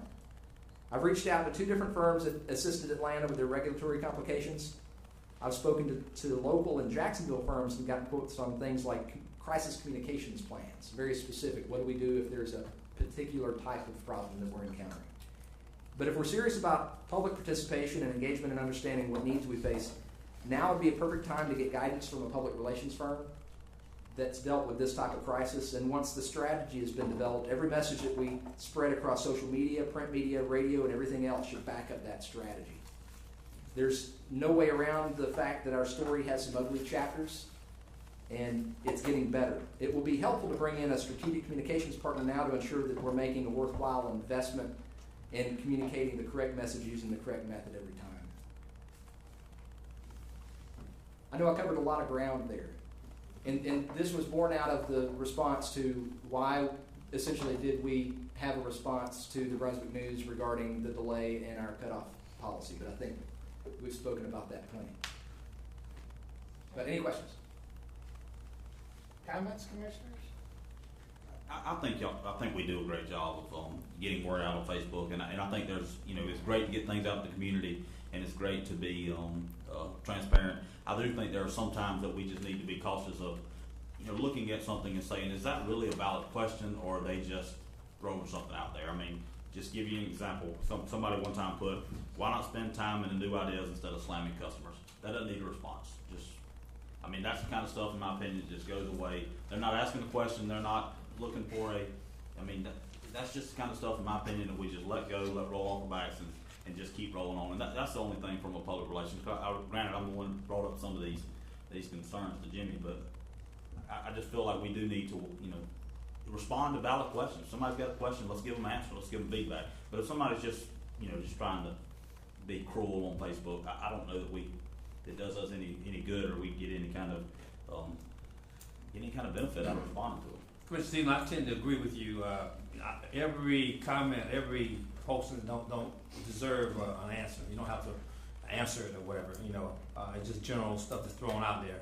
If we start responding to everything that comes out there, we're going to be responding and we're going to be chasing our tail. So, now you spoke about one question was, why do we have our board meeting in the middle of the day? And I brought that up before, and we never came to any conclusion, a resolution, a conclusion to why we do that. We just discussed it, and then we just kind of dropped it. So, and it seems to be maybe it is a question that our customers are asking. So maybe that may be something we need to discuss now. Basically, what you said about everybody's on different boards and those things like that. I'm pretty sure there's sometime in the afternoon we maybe can meet the fourth Thursday or whatever, or who knows, one of the days. That would give our customers a time to do public comment. The only person I see in here who normally comes here all the time is the young lady back here with the gray hair. So she comes here all the time, but mostly, and only when we had this big issue with our rates, they had a lot of people here, but they basically took off work to come here to be here for that. But now with our average citizen who's paying, customer who's paying and whatever, they don't show up here to voice their opinion. I guess they may do it more on Facebook with you, but to have public comment for the whole board to hear what they have to say, they don't get a chance. Most of them working. Yeah, my feelings about the Facebook thing is it doesn't do us much good. I know we talk about marketing. I think service and water and sewer service that we provide, reacting to the needs of the community. I think a lot of times that it speaks louder for us than anything else. We have access to newspaper. They're here just, not just Hannah's here now. We also have a couple of young gentlemen over here that with the news media to come to every meeting. And that gets out. But I'm not so sure that Facebook, and I've seen some of the back and forth that you've had, and I'll be honest with you, I was quite disturbed with some of it. It doesn't promote who we are and what we're about, which is water and sewer services. And I understand people's got questions. I understand people talk about things, they don't get the facts right, and they're talking like they know what they know, and we know better. But to go on there and try to correct them into facts and what have you. Look, I'm gonna give you one example.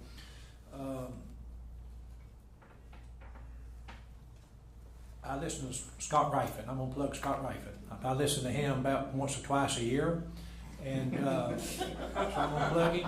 And you know, but I hear folks call in, and Scott, somebody didn't pick up my trash today, and I need somebody to come by and pick my trash up. Trash payment. I've been paying my bill and all this stuff, and I'm like, I don't just have my cell number that I got specifically for being a county commissioner. I have my home number.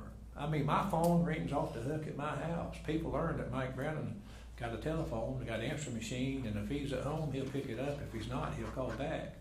But I can't understand to this day why somebody would go and call a radio show and complain about the trash not being picked up when I'm right there ready to take the telephone call. And I can't help those people, okay? And I'm not going to try to get on Facebook. And I don't think we need to try to get on Facebook. For people who don't understand that they can pick that phone up, and we have a staff that takes calls about any kind of issue. And we've added people here on a temporary basis and have just been asked in the last hour to fund those people on a permanent basis in this next fiscal year because of complaints that we get. I've heard you talk about maybe hiring some PR firms or something to guide us and how we better get our message out. I think delivering the mission that we're here to do and talking about with the media that we have in place in this community openly about it. I mentioned to the director before, I want the people to know how bad the bad things are. And Lord knows we've let them know. But you know, we've completed some projects in this community. And I don't know if that word has got out. We're working on some projects. Now lately it's getting out. I've picked up the paper and I read about it. But if you want to instill confidence in this community, you let them see that you're getting things done, even if we don't have the total millions of dollars we'd like to have. That's okay. What we do have, though, here's what we're getting done, A, B, C, and D, and here's the things we're going to get done. And I'll be honest with you, I think Facebook is not a good thing for joint water sewer the way it's been being handled. Okay? Now, I'm just being honest with you. We don't do it in the county.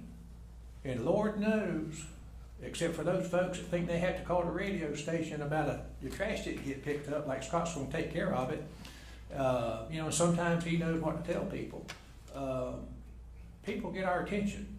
You know, people get our attention. They have a number of ways to get our attention. They can go on Facebook and they get our attention there, but we just don't have a back and forth with them. And I think that's a territory that we need to be very thoughtful, you know, if we want to get into that back and forth with people. I understand cautioning someone about, well, some folks don't need to be answered. You're right. You can pretty much tell. But if you answer some and exclude the others with a value system that you put in place, you know, then you're going to have some people feel like they're being discriminated against on Facebook.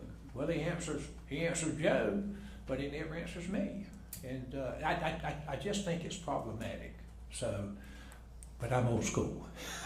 I do feel like it's a good tool to get to the younger generations. I do feel like if somebody goes on, like myself, for instance, the other day I just shot you an email because I saw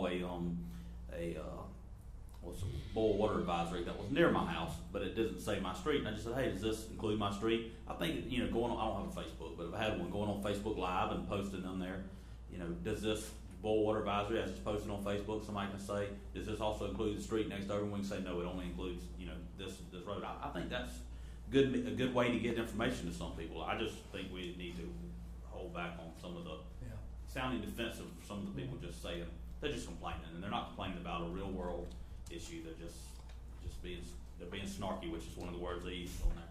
I'm not sure what snarky is, but somebody posted on there that we were being snarky. I don't think if somebody accuses us of being snarky deserves it. But look, I think there's a way to use Facebook, but I'm not so sure engaging with a few because you think they're worth engaging with, and you know I can get a message out with these few. You know, we need to. I mean, if we're going to engage in a certain medium, we need to engage with that broad area of that medium, and I think Facebook is problematic. Just a time to do it. I mean, I look at some of it sometimes. I'm like, golly, isn't he tired? I know he worked all day long. I mean, I know he's worked all day long, and now he's on here with these people back and forth. And I appreciate the effort. Don't get me wrong, but I'm just thinking about this whole operation we got here, and engaging on some select comments pointed our way on Facebook. I think the amount of volume that we're doing on Facebook right now is lessened from what, I mean, the community uses that venue to air complaints and talk about stuff. And the thing that concerns me most is the information is wrong and it's not accurate, and I think that we need to participate in correcting that kind of information. Snarky comments, yeah, let them go. But there are certain things that we do that people just, for whatever reason, choose to mischaracterize and say the wrong thing. And that's something that I think that we need to address, and why I encouraged Jay's efforts in that area to make sure that the correct information was out, because they read the newspaper and then all of a sudden they interpret what was said incorrectly, and we start to see it, and it becomes a gossip kind of thing in which everybody starts to think that what's on Facebook is true, which most discerning people know that you can't believe everything on Facebook. Just because it's on Facebook don't make it right. And I understand that. The other thing I wanted to address was the times of meetings.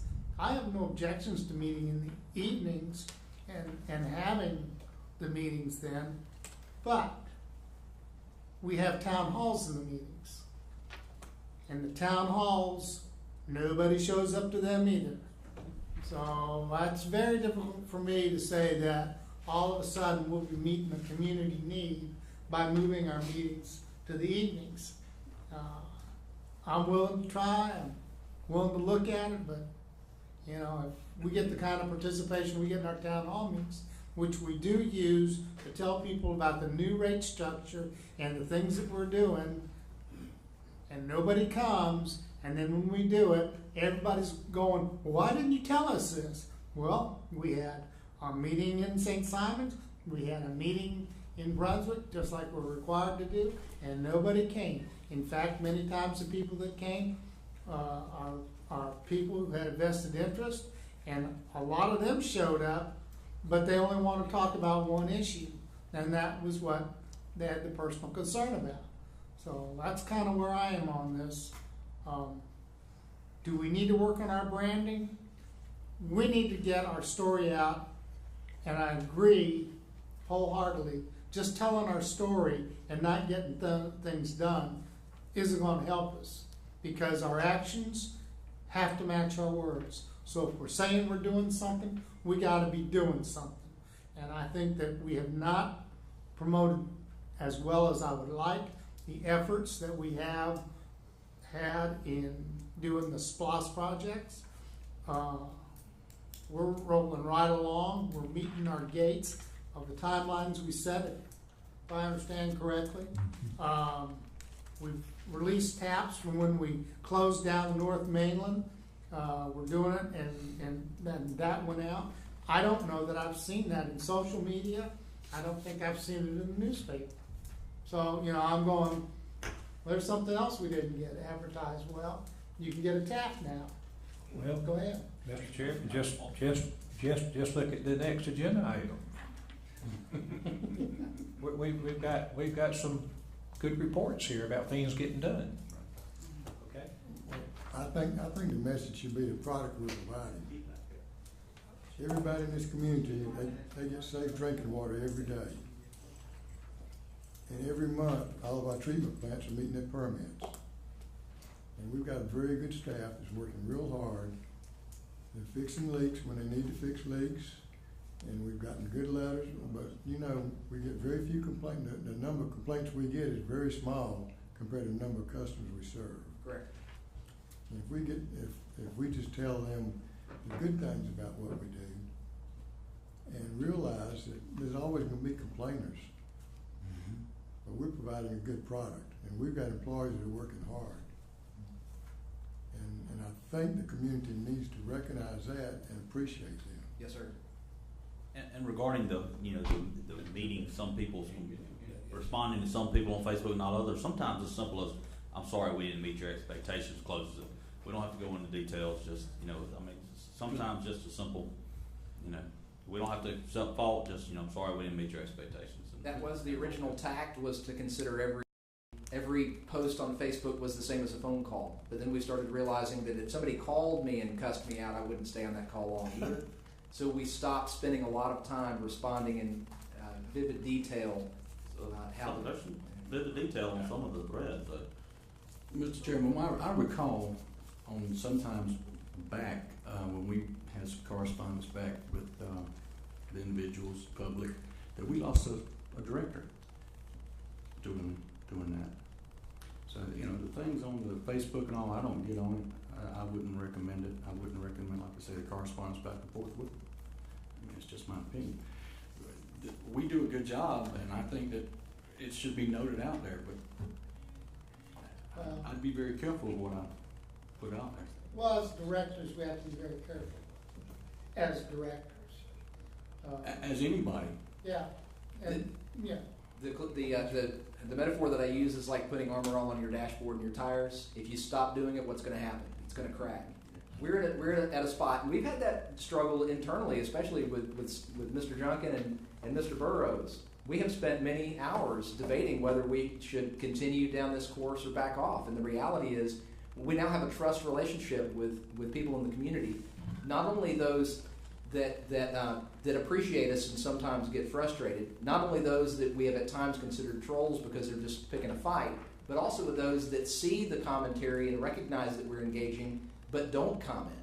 I believe that that's the large majority, that more people see the good work that we're doing and see that we're engaging the public and don't bother to comment and back off and then later interface with us and they're proud of the work that we're doing. So if we can just keep the focus on the good things, throw the 5 shiny objects out every week, then I believe that will start to perpetuate itself. We're getting through the point where we have less of an effort to have to stick lipstick on the pig. Could I make one comment to the commission? And regarding Jay is right. We have spent extensive time talking through the issues and that cliche of branding. I think it is truly there is truly a need. We constantly rack our brains about, well, if we spend our money, do some of this, do some of that, do that. I agree that we need to put out the press releases on everything good we do, and we're making an attempt to do that. In fact, I'm even trying to get some things done to do better recognition of all our employees that do exceptional things from time to time. Because we have, I think Commissioner Turnipseed said, we've got some exceptional employees doing some exceptional things. But in the big picture, I think the need for us to, how should I say, communicate that in a fashion that reaches a lot of people, and aside from the social media thing, an overall master plan. I think one of the things that I hear a lot in this commission is we need to have a plan. We need to organize and know where we're at and know where we're going to achieve certain goals. this is one of those areas where I think the value of this utility to our community is a goal, making the community understand that value. It's great that we're transparent and clear in communicating what's going on from day to day as things arise that people have questions about, whether it's our policy or specific tasks that are being performed or projects we're working on. But the bigger thing I want to say, I very much support Jay's mention of getting a little more professional help to really shape the message and the way we deliver it and who we deliver it to and what media. I think right now it would be money well invested. In fact, we've got a small budget that we've set aside this year for that purpose. We've had no time to really delve into the public relations and to communicate our brand or work on how we're going to get there. But I very much want to continue to pursue that because I think in the long run, in the big picture, I think all of you are right that we do need to communicate what we're doing and how we're getting it done. But I'm not always certain that just handing a press release out to the various media issues and folks and just shooting something up is the perfect way to go about it. I think there's people experienced in this field that can give us a hand getting from where we are to a more solid position in the community.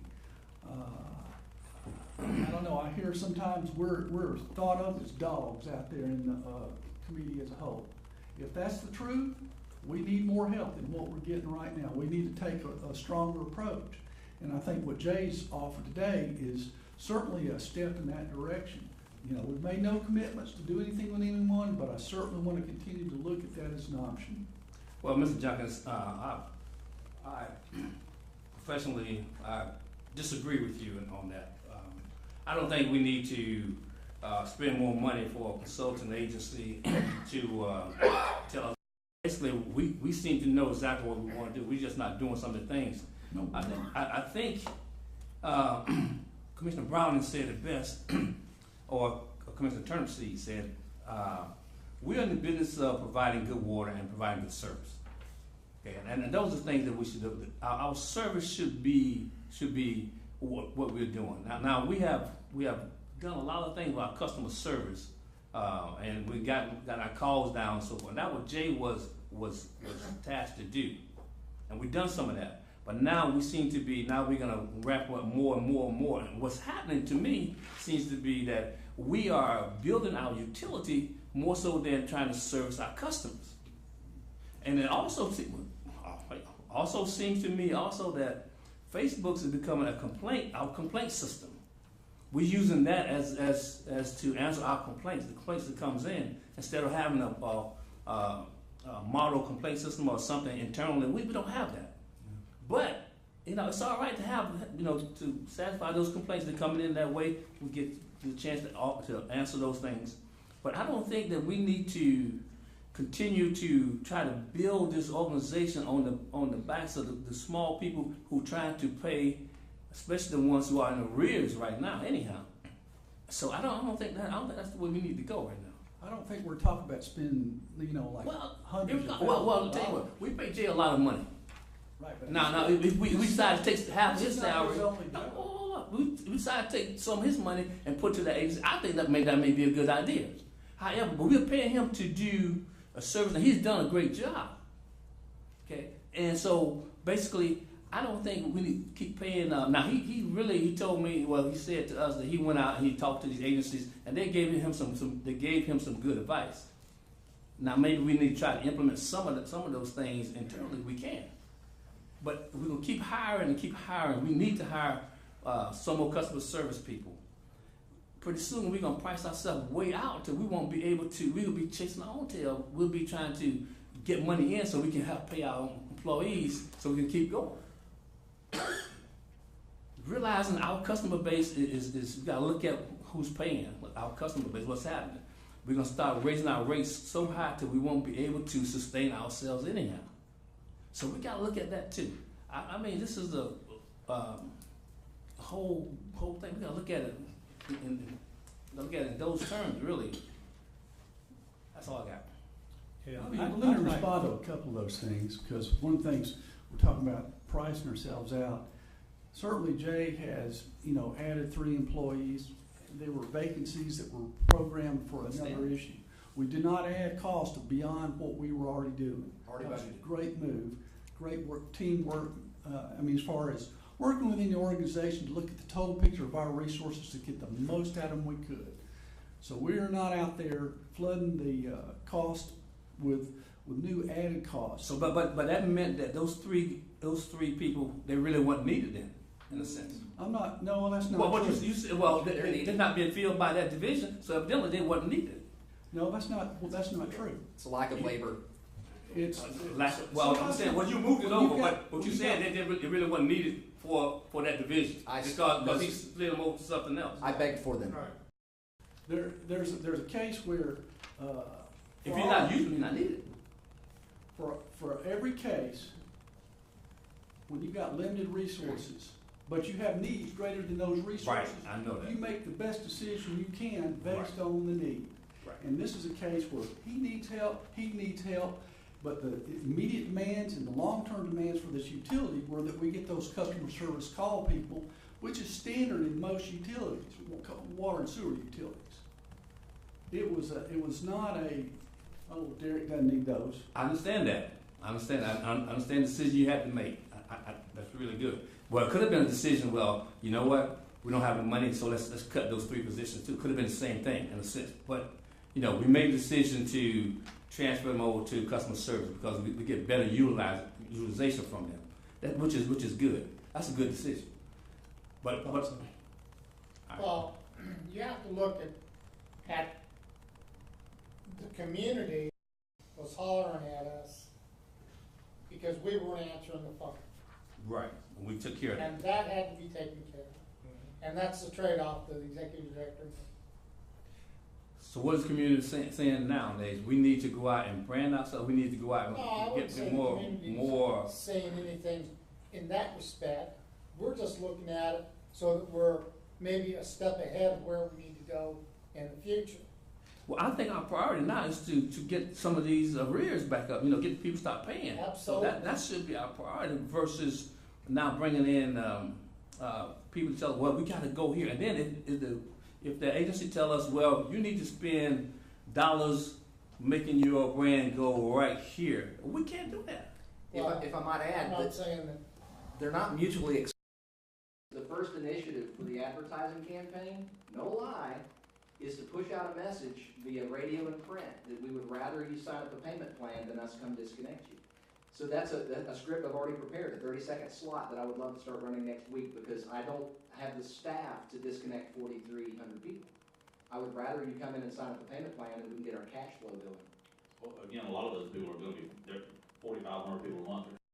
So I think once we implement that, once this is in place, I think the majority of these people who walk in the front office, if we tell them we are not taking $50, we're taking. But what you don't see are the 4,000 plus that come into the lobby are not paying. Or let me rephrase that. Those that are on the cutoff list, many of those haven't paid in 6 months. They're not in the lobby. Allow them to do that. And correct. And so the Flow newsletter that I'm mailing to their house is ending up in the trash can. But they listen to the radio and they read the newspaper. If I can get the word out any way I can, it may cost us a dime to make $1. That's what we're talking about. And in that kind of advertisement, I agree with. But also agree with Commissioner Harvey. I don't think we should spend money towards a propaganda campaign. I mean, I think we should, just do our job well. We don't have to advertise how good we are. I think it'll, the reputation will come. I think it's already improving. And I don't think we should spend ratepayer dollars towards advertising our services in order to improve our reputation or improve our brand. I think we should spend our dollars towards collecting our money and getting messages out, like you're saying. The consultant is merely an option to make sure that we're being most effective with what we are putting into advertising. The cost of advertising doesn't change based upon whether I'm calling or a consultant calls to get the price. I'd rather make a phone call myself because the consultant then can't pad the expense. However, let's say this, if I'm already doing the good work of developing the relationships with local media, I want to get the message out for the things that are hot topic, pay your bill. We need to hear from you because we are starting a cutoff program. So that, as an example, having the script already written, we haven't recorded that bit yet, but let's say if we started putting that message out, you're going to see a spike in revenue. You're going to see people walk in the door that have been ignoring our letter in the mail, our please pay. And we don't need to send a postcard to them because the cost of sending the postcard, we did that math. Georgia Power sends you a nice notice that says we're going to disconnect you soon. Please pay. I can run an ad on the radio 80 times in a week for the same cost, and I may reach tens of thousands of people that you're going to recognize somebody else that is our customer and say to them, hey man, did you hear the Joint Water and Sewer Commission's about to start cutoff? I hope you don't owe them money. That may be a negative message today, but it's going to be a positive message once they get on a payment plan. Well, what's stopping you from doing it now? That's what we were talking about. We didn't want to add the advertising expense. What's stopping us? Merely signing a contract. Well, let me make an observation again about, here's an observation after, I'm on my 6th year of the Glynn County Board of Commissioners. And in those 6 years, immediately, anybody that needed to get a hold of me found my number, they found my email, they emailed me, they messaged me, they called me on this cell phone, called me at the house. I have got probably hundreds of thousands of emails over these 6 years, not tens of thousands. I'm convinced there has been no problem with the public getting a hold of me as a commissioner, nor any of my other commissioners. That how any of those responded is a different message. But we hear, the Board of Commissioners hear from people, and I'm talking about a range of issues in this county. I've even had a lady call me about her husband messing around and wanted me to. Seriously, I mean, we get calls on everything in the world. And I've made it a point to try to respond to every contact made to me, but never in those 6 years has anybody ever said, Commissioner Browning, you need to be on Facebook. Never. And I have never had another commissioner come up and suggest we need to be on Facebook. Now, we have a Facebook site and we put information out there, okay? Joint Water and Sewer has a Facebook site. Put the info out there about this doggone arrears deal. It can be put there. But I'd like to see us really take a measured approach and a sound approach about how we engage with the public on Facebook. I just don't see any gain for us in the big picture. Some individuals on Facebook, they got replied to, and that's good for them. But I think if we're going to talk about who we are and what we want the public to know about us and all, Facebook's not the way to try to do that by engaging with individuals that maybe don't have the facts straight. Well, I think the Facebook is more reactive to what other people are saying. Yeah, And that's correct. Yeah, I understand, but let me say this too. I know it's on the website, but maybe we need to start educating folks about the 7 commissioners up here, our emails, our phone numbers, our contact information, and encouraging the public to get a hold of us when they have an issue. It won't take us long to realize what is important. It will not take this board long to realize what's important to the public when it comes to joint water sewer, because they'll be calling us. I was surprised when I came on this board. I really thought I was going to have 400,000 emails a month, just double, but I don't get any. Nobody. But nobody in the community contacts me about issues about joint water sewer, and I sure get them. I've got more contacts about joint water sewer from county residents out there who knows me as a commissioner on my commissioner email. I ain't got none. I have got none from hardly that I know of. Maybe I've got 1 or 2 I sent to you, but I think most of them I got, or all of them, come to me on my county email. People get a hold of me. maybe we need to advertise, if we're gonna do some advertising or some promote the contact information for the 7 of us up here, and I'd be more than happy to help field some of the calls that come in, some of the complaints. And, Would you give up your pay as being a commissioner on this thing too? I am not giving up my pay on this commission. In fact, I'd like to see a pay raise for me and you. But look, I just seen it work. I guess my point is, if people really want to get a hold of you, email, they will get you. I'm hearing the DNA flow here towards perception that I spend a lot of time on Facebook during business hours and after business hours. Trust me, I spend very little time on Facebook. This is not, by the way, all I do. I'm not willing to take a pay cut to hire a consultant to tell us where we need to. Well, This is not my primary responsibility. We've actually spent much more time talking about it today than I've spent on Facebook in the past week. Yeah, that was not my impression. That a lot of times, mine was more the perception of some of the stuff is just. I mean, frankly, I feel like some of the stuff, it just makes it sound offensive. I think in the fall and probably December, January, there was a lot more Facebook angst over the billing issues and everything that were addressed. And do we add fuel to the fire? That's hard to measure. By the way, I don't want to use this metaphor incorrectly, but imagine that 10 years ago, these were the conversations that somebody would start with a bartender, and the bartender would be like, all right, have a nice night, here's your drink. But now those same bartender conversations, somebody else comes into the conversation, and then somebody else comes into the conversation. You've created a virtual bar where people can then have this conversation, and oftentimes this is done after hours, and I'm engaging in these conversations after hours. I'm not engaging in these conversations during the day. It's very rare that they happen during the day. And I'm on salary, so I don't get any extra pay. I'm not, by the way, suggesting, and we had this conversation, would we create a PIO for the future? If we create a PIO, that would have to be a salaried position because you have no idea of knowing when this is going to go down. If you're going to be, you don't want to go to every argument that you're invited to. Keep that in mind. And I don't.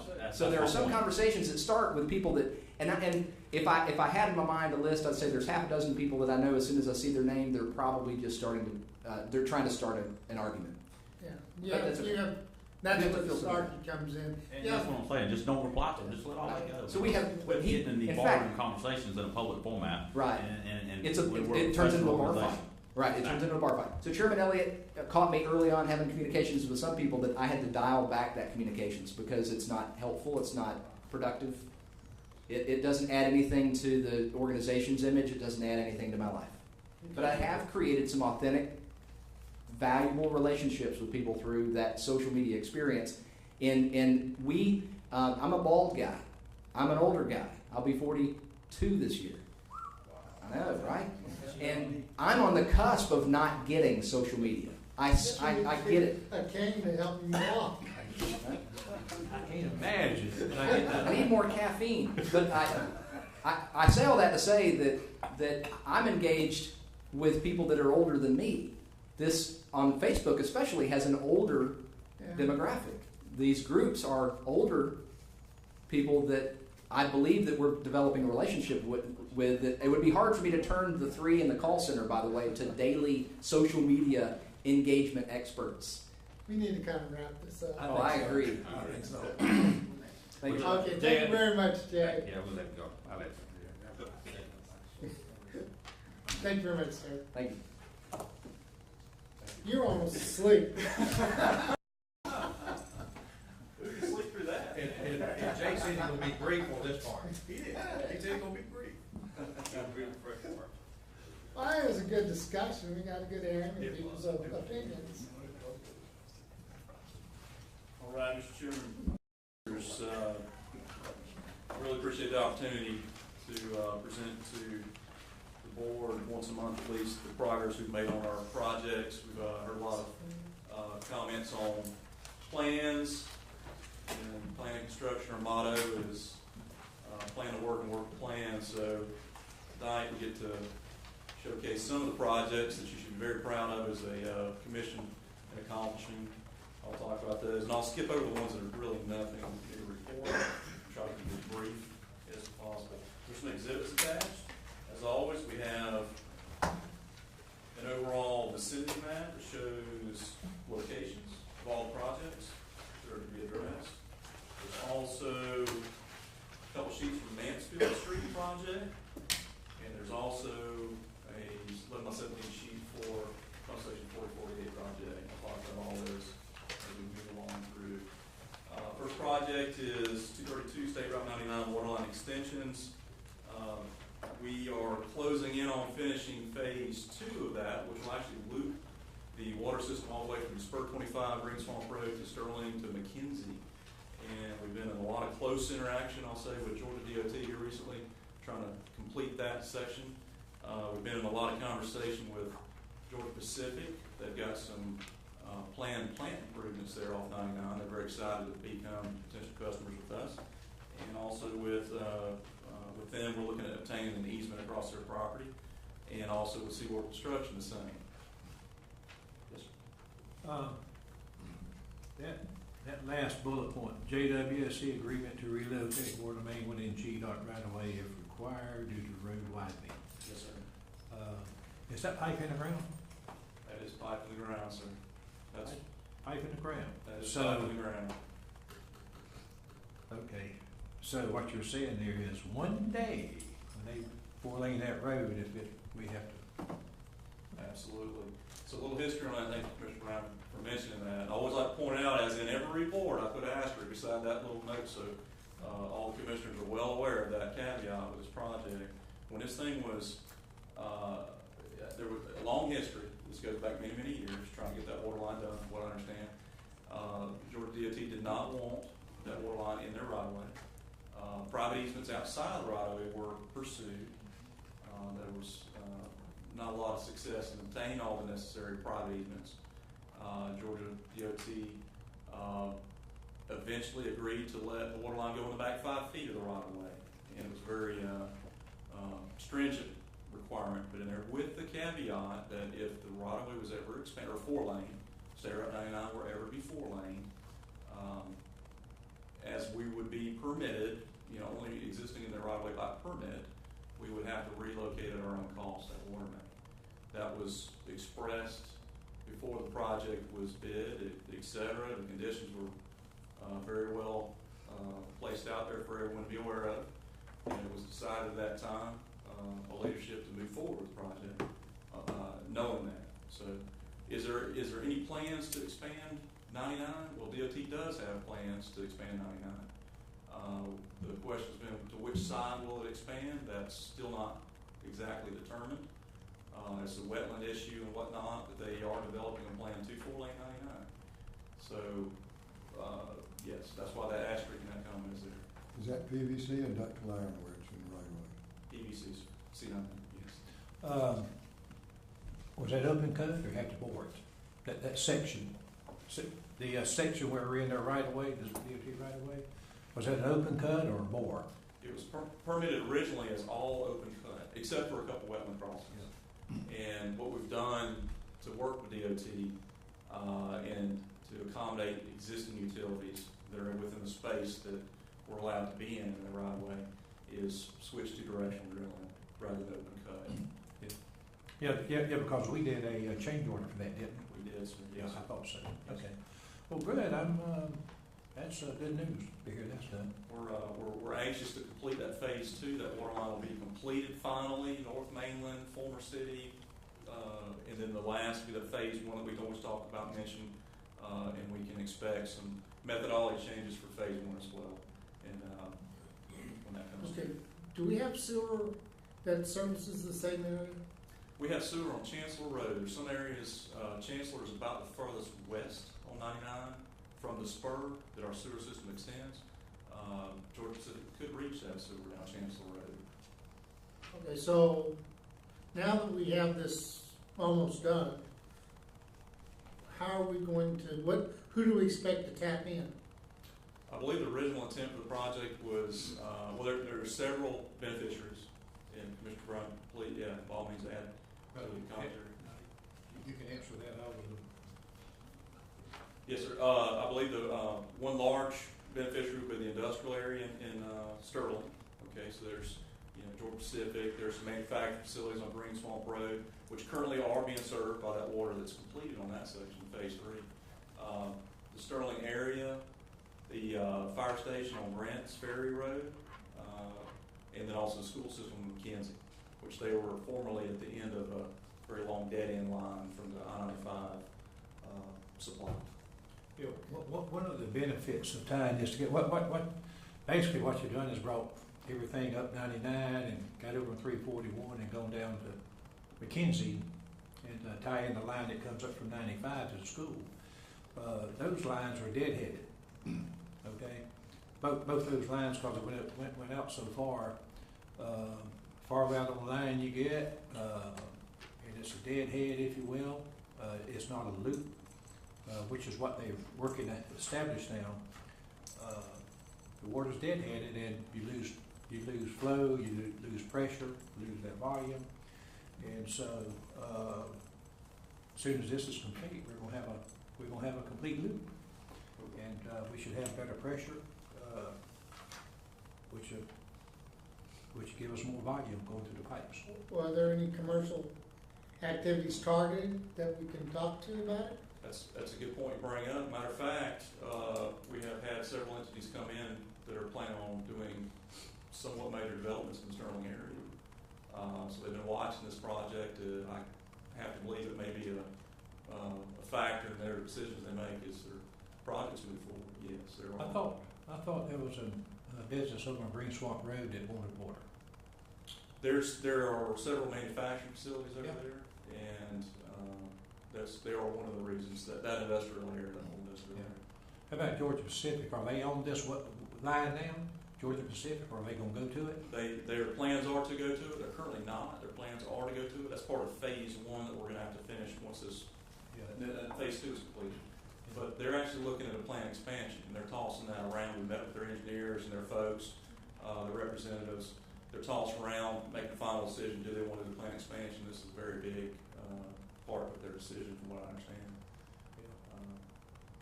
They have been talking for years about getting on that water out there. Why they hadn't got on already, I don't know, but they've been talking about it for a number of years, about getting on it. So, this project only had 270 days, and it was noted to proceed on almost 2 years ago.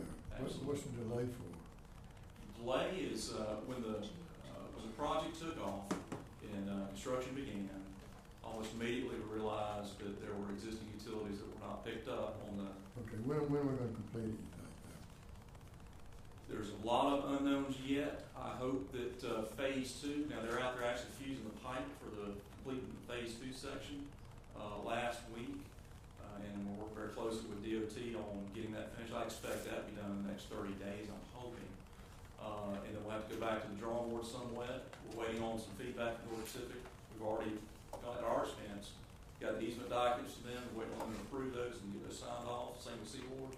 Once we have those easements in place, we'll shift the water line, a small design change, shift it out, send it back to DOT for permitting.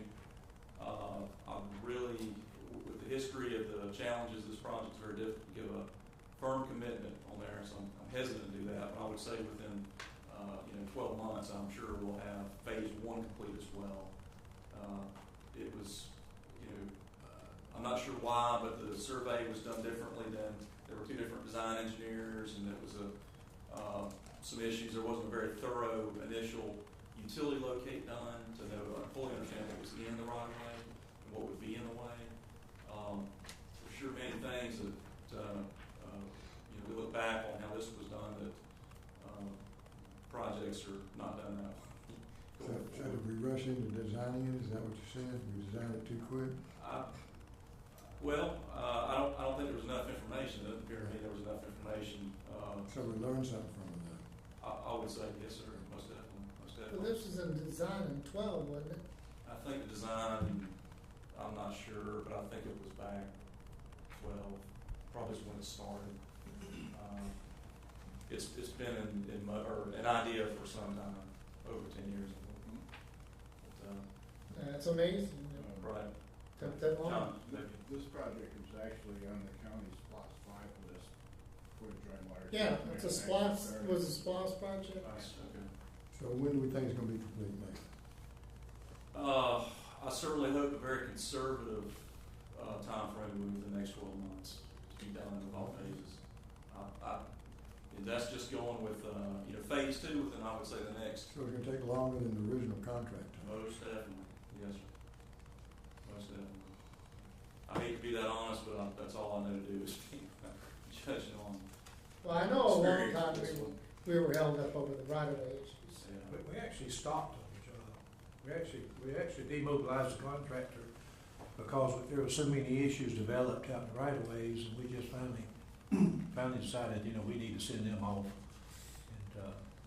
till we resolved all this. It's been He's still using the same price. Yes, sir. Yes, sir. Yes. Prices are not going up. Correct. For the open cut sections, now there were, like Commissioner Brown mentioned, change orders for the brush and build sections, which we thoroughly vet, before we present that commission for approval. Yes. Almost on phase 2. It's almost complete. All right. 319 Urbana, nothing really new to report there. Final rec drawings, we're just waiting to get the signatures back from the contractor, get that closed out. We are still holding at least $10,000 of money on that project. 421 Mansfield Street. So the pictures that are attached from Mansfield, this is a City of Brunswick project that the city we're teammates with. It's been a challenging project to say the least, but there is the road paving is being completed. Essentially all the asphalt's done except for, hopefully today they completed the last section of Bay Street. There were some Georgia DOT last minute requirements on that paving section. We had to step back and make some adjustments. Hopefully that whole section is paved now. Should be just minor concrete work to finish that out. Waiting from city engineer. There is a change order that the contractor presented. We've given an initial review with the city engineer's office, and we're waiting for a final opinion to come back from them. There may be some curbing and some minor concrete work that could be considered as far as constructability goes, legitimate requests. But anyway, that's being vetted, so at some point we will bring that to the board for. Well, is that on us to do, or is that on the city to do? All change orders and everything have to come through the city, being the city. Well, I understand that, but is that our responsibility to perform or have that work performed, or pay for that work? Yeah, I understand the question. The sections that we would be interested or reviewing would only be that were dedicated to gravity sewer installation.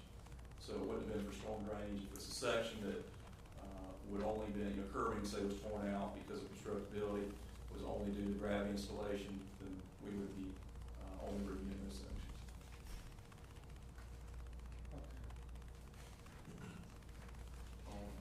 So, there we got 30% change orders.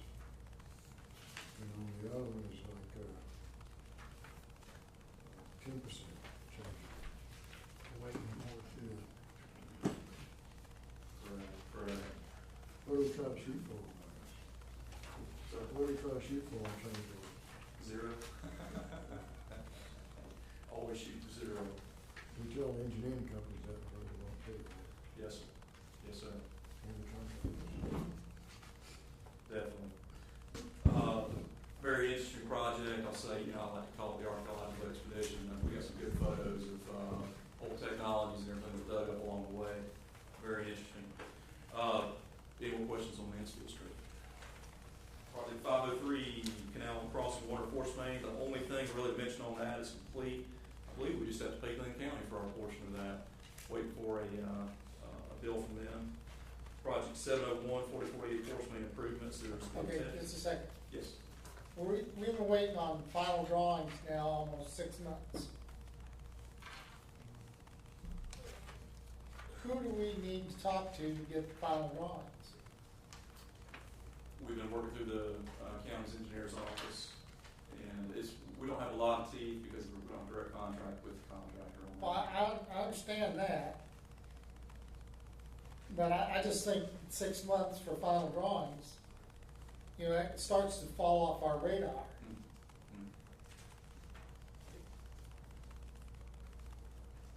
it's Maybe, been very maybe frustrating. Commissioner Brown can ask the county engineer where our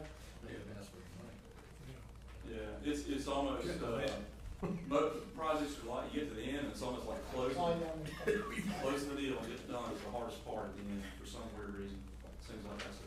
Well, from the staff perspective, could you kind of, that's on Paul, right? Paul Andrews? It's, county engineer's office right to close that one out, but, I think we're essentially there. I'm hoping next report that'll be off the list. That's a job Harry can do, is call Paul We're- every hour on the hour. Where's my final drawing? Right. We still have retainage. We do have just a little bit to ensure that happens, right? But we got essentially the full amount of change from the county. We haven't paid, I don't believe, the largest portion of that project. So. Okay. Yes. 701 is 4048 Forest Main improvements. There's an attachment. It's a map essentially showing you what we did along the way as it was completed. We would hash in or dash, heavy dash the sections with green as they were completed. You can see that green line is complete now. That force main is actually active and being utilized right now. Project's essentially done. We're waiting on a final pay request. The paving's been done. There's a couple pictures of the paving that was done in the section that had to be disturbed. And we would like to coordinate to celebrate, as we've done with several projects in the past, once we complete these, and showcase the efforts of the commission and the board members. A golden wrench, we call it, event, probably within the next 2 weeks. To go out there and take some pictures and of course fire friends from the media and showcase the good efforts. That project, as you'll recall, is a precursory project to SPLOST Phase 1. That project had to be completed as it's a downstream force main improvement. We went from a 14 to a 24-inch force main, and SPLOST Phase 1 could not happen without that downstream force main coming into play.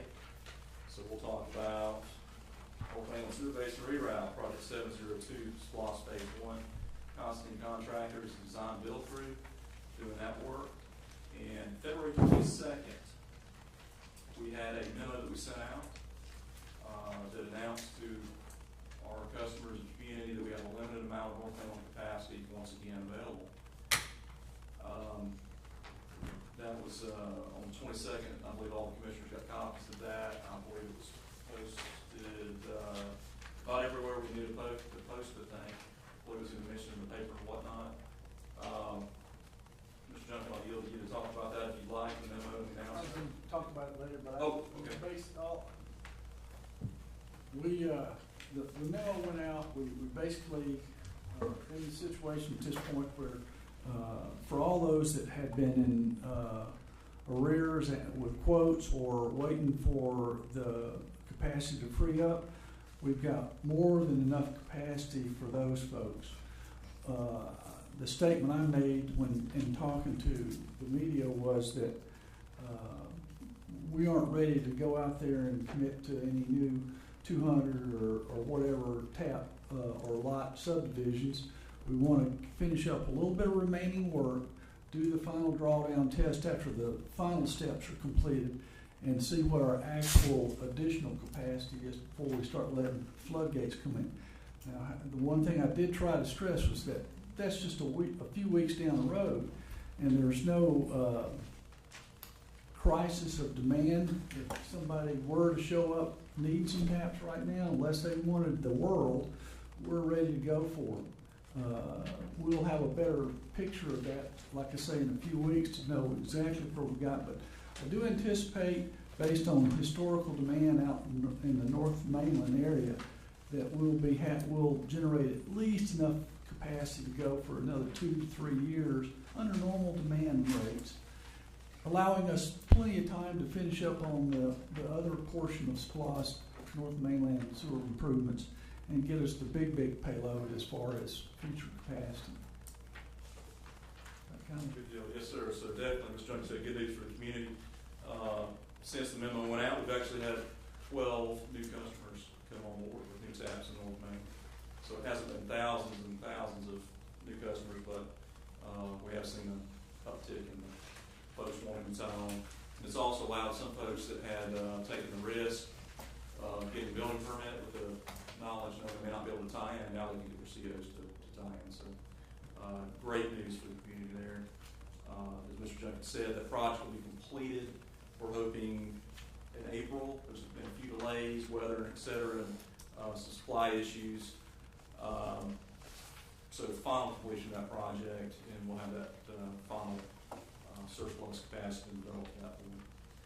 All right, moving to capital projects which have engineering, design, and progress. The first two really nothing new to report there. Project 702, North Mainland Basin reroute. The most interesting thing to point out here, phase 2 downstream. We do have bids due on our gravity sewer system evaluation. It's coming up on the 13th of March. So, and that is where we have specialized contractors, once chosen, that'll go in and actually TV and profile the condition of that 30-inch gravity sewer down Willock Street. We have to have that information in hand before we can make an informed decision on how we complete the routing design for phase 2 of SPLOST. So that's going to happen pretty quick. I think 30 days is what the contract is for them to do that. So we'll have the information back pretty quick. They'll make a decision to move forward with a design RFP after that. Phase 3, Canal Road, in coordination with Glynn County. A key component of that phase 3 down Harry Bridge Boulevard reroute from Station 4110 is down the last section of Canal Road north of the Canal Crossing development in between Glencoe that is going to be widened. So the county's going through some efforts to complete those design plans and maybe obtain some right-of-way and whatnot. We're working closely with them as we'll have to place our enforcement name within the right-of-way that they obtain. Mr. Clyde, Yes, sir. let me ask a question. When we were talking about the phase 3 of the SPLOST North Mainland project, we're holding up on routing at this time. We want to confirm what's going on this project before we move forward on initiating design on that one. Are we still kind of in pretty regular contact with our county counterparts? Yes, sir, we are. And to add to what Mr. Junkie said, what we've done so far, we've done what we can do up to this point. We've actually got survey in place and in hand now up to Glencoe Parkway. We've gone about as far with the preemptive engineering as we can, or surveying and engineering as we can, so we know for sure down the Canal Road section what's going to happen there. But yes, sir, we are constant communication with our teammates from Glynn County. So, other SPLOST project 703 is the 4003 decommissioned gravity sewer. Nothing new to report there. We're evaluating options there. The original plan was to relay gravity sewer from there to the plant, eliminate the station completely, and now we're looking at other options, always under consideration. We'll have more to report that here soon. Project 704, Canal Road to Glencoe Parkway, 12-inch 4-main loop, nothing new to report there. 705 Atala, nothing new to report. Project 804, City of Brunswick, Magnolia Park roadway and drainage improvements. That is a City of Brunswick project that they've invited us to participate in with them for, primarily it's a roadway improvement and drainage improvement project. And they've invited us to come in there and do some water system improvements at the same time roads are disturbed. The city has, we had a pre-bid meeting for that about 2 weeks ago. And RFPs for the design is coming up March 2nd. So here soon we'll know who the city is going to select for a design engineer for that project. And I believe they're going to invite us to be part of the selection team to evaluate those RFPs or those proposals. Complementary project of some sorts is Project 805, also a City of Brunswick project on L Street, primarily roadway and drainage improvements, and also they invited us to come in while the roads are disturbed to do some water line improvements to their upsize the water main to connect from Martin Luther King Jr. Boulevard out to the 17 right away. And that they have already selected an engineer for that project, and designs in progress. So hopefully by next report, we'll have an update on where we stand with that, getting a construction proposal or advertisement together, get that out in construction bid. Happy to answer any questions anyone has. I got one question. On project 703, I was looking here and it says, budget for $6 million and now we got 3 million, 3.3 million. Does that mean it's not fully funded? The 3 million is what I believe we're given the 15 million. 3.3.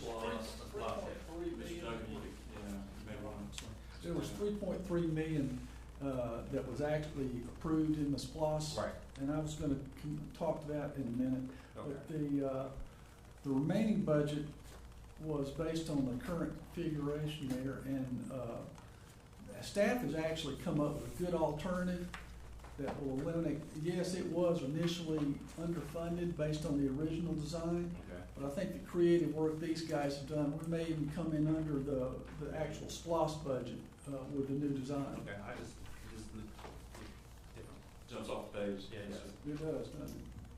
All right. Thank you. Thank you very much. Mr. Executive Director. I'll be brief.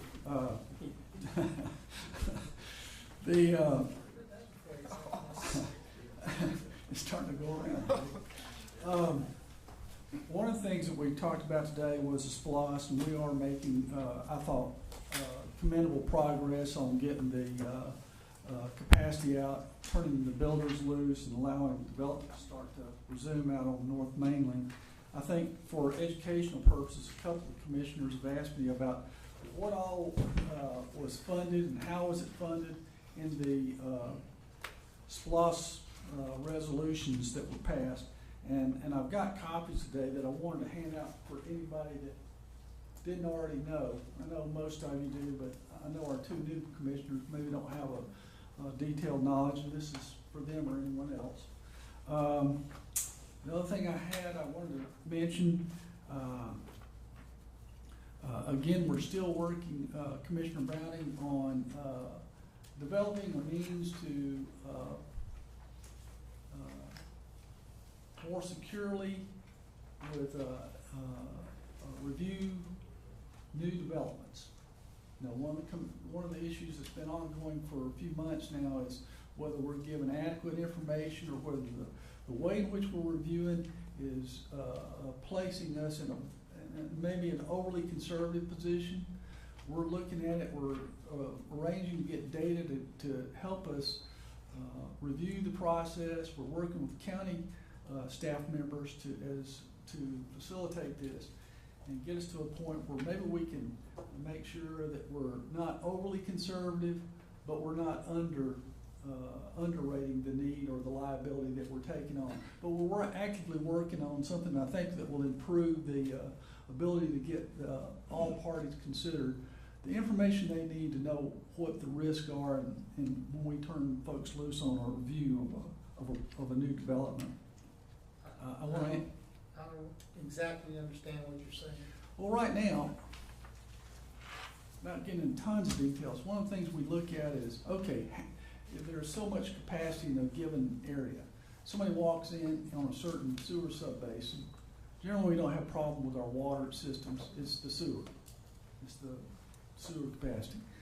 And if we look at that and we say, okay, we've got this many people using it, and this is how much we got left of that capacity.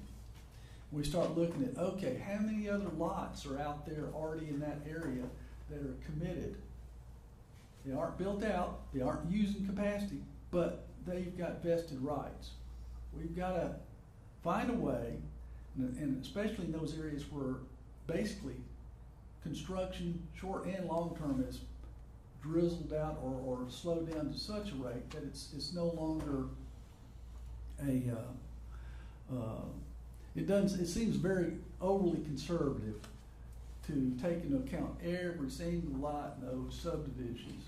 And to that end, we're talking about getting trends of what's been going on in recent years and figuring out, is there going to be, if there's 500 lots left that need to be built out and those taps come in? Are we gonna have any capacity left for a new development? We don't wanna necessarily commit to something like that if it's gonna take 20 years to get to that point where those 500 existing lots have been built out and use those taps. What we're trying to do is find out what the trends are, so we may have 500 taps left in that system. And there's 500, we'll say, final platted lots, vested rights to it. We want to try to find a way to bridge the gap between now and 20 years to continue to facilitate development if that's desired, but not undervalue the amount of liabilities we have. But we think by looking at the trends of what has happened in the past, it'll help, give us a pathway to project what's going to happen in that area and whether we can, comfortably approve a preliminary plat on some of these areas and eventually schedule whatever upgrades we need to get to a point where we continue to meet our past liabilities. Okay. Me personally, I would like to see us just provide the factual information, but not be in the approval or disapproval. No, it wouldn't be an approval. Well, when I say approval, we won't be approving the overall development. What we want to say is there adequate sewer available?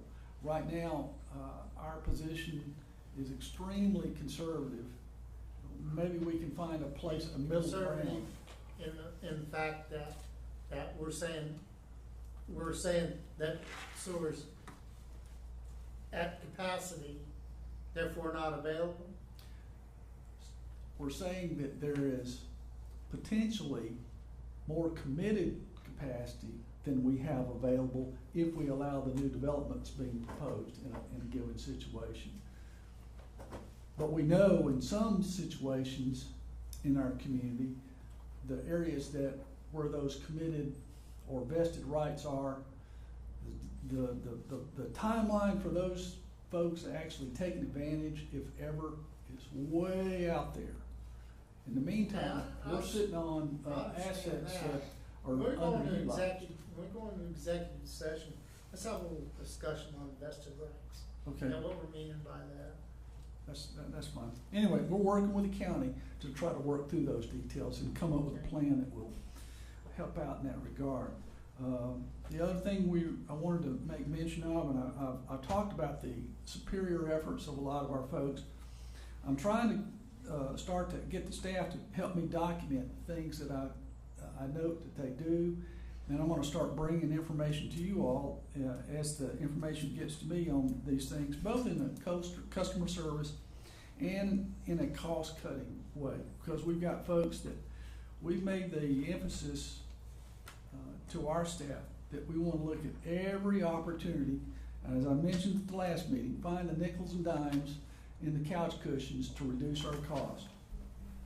And the staff has responded and done some good things, but we're getting the details, and I want to start promoting that. We're talking about promoting our organization and the good works we have. We have some good works to promote, and I want to start doing that by recognizing our employees that are doing a good job and specifics of what they're doing. The last two items I had on my list, we're working we're working hard with our financial consultant, Ralph Tellis, who has brought some options forth that I think, one of the things we keep talking about, or I keep talking about, affordability versus the rate structure is one of the challenges that this utility has a real issue with.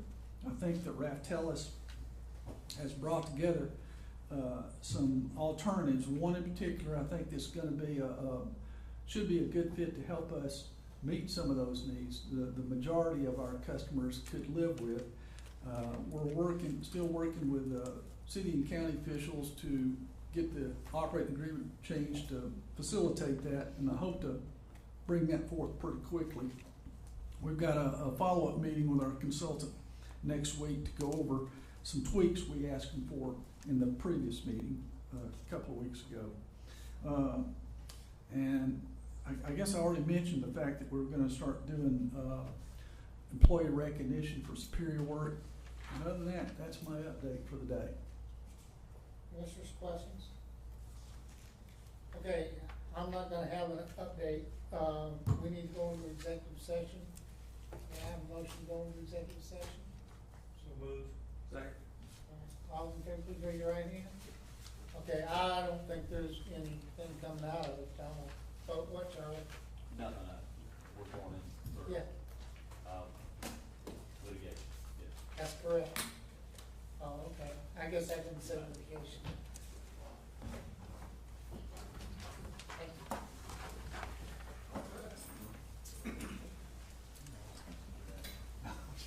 You have one. This is a good record. You gotta leave, right? Just to see where the money's supposed to go. Did they take the vote? To go to the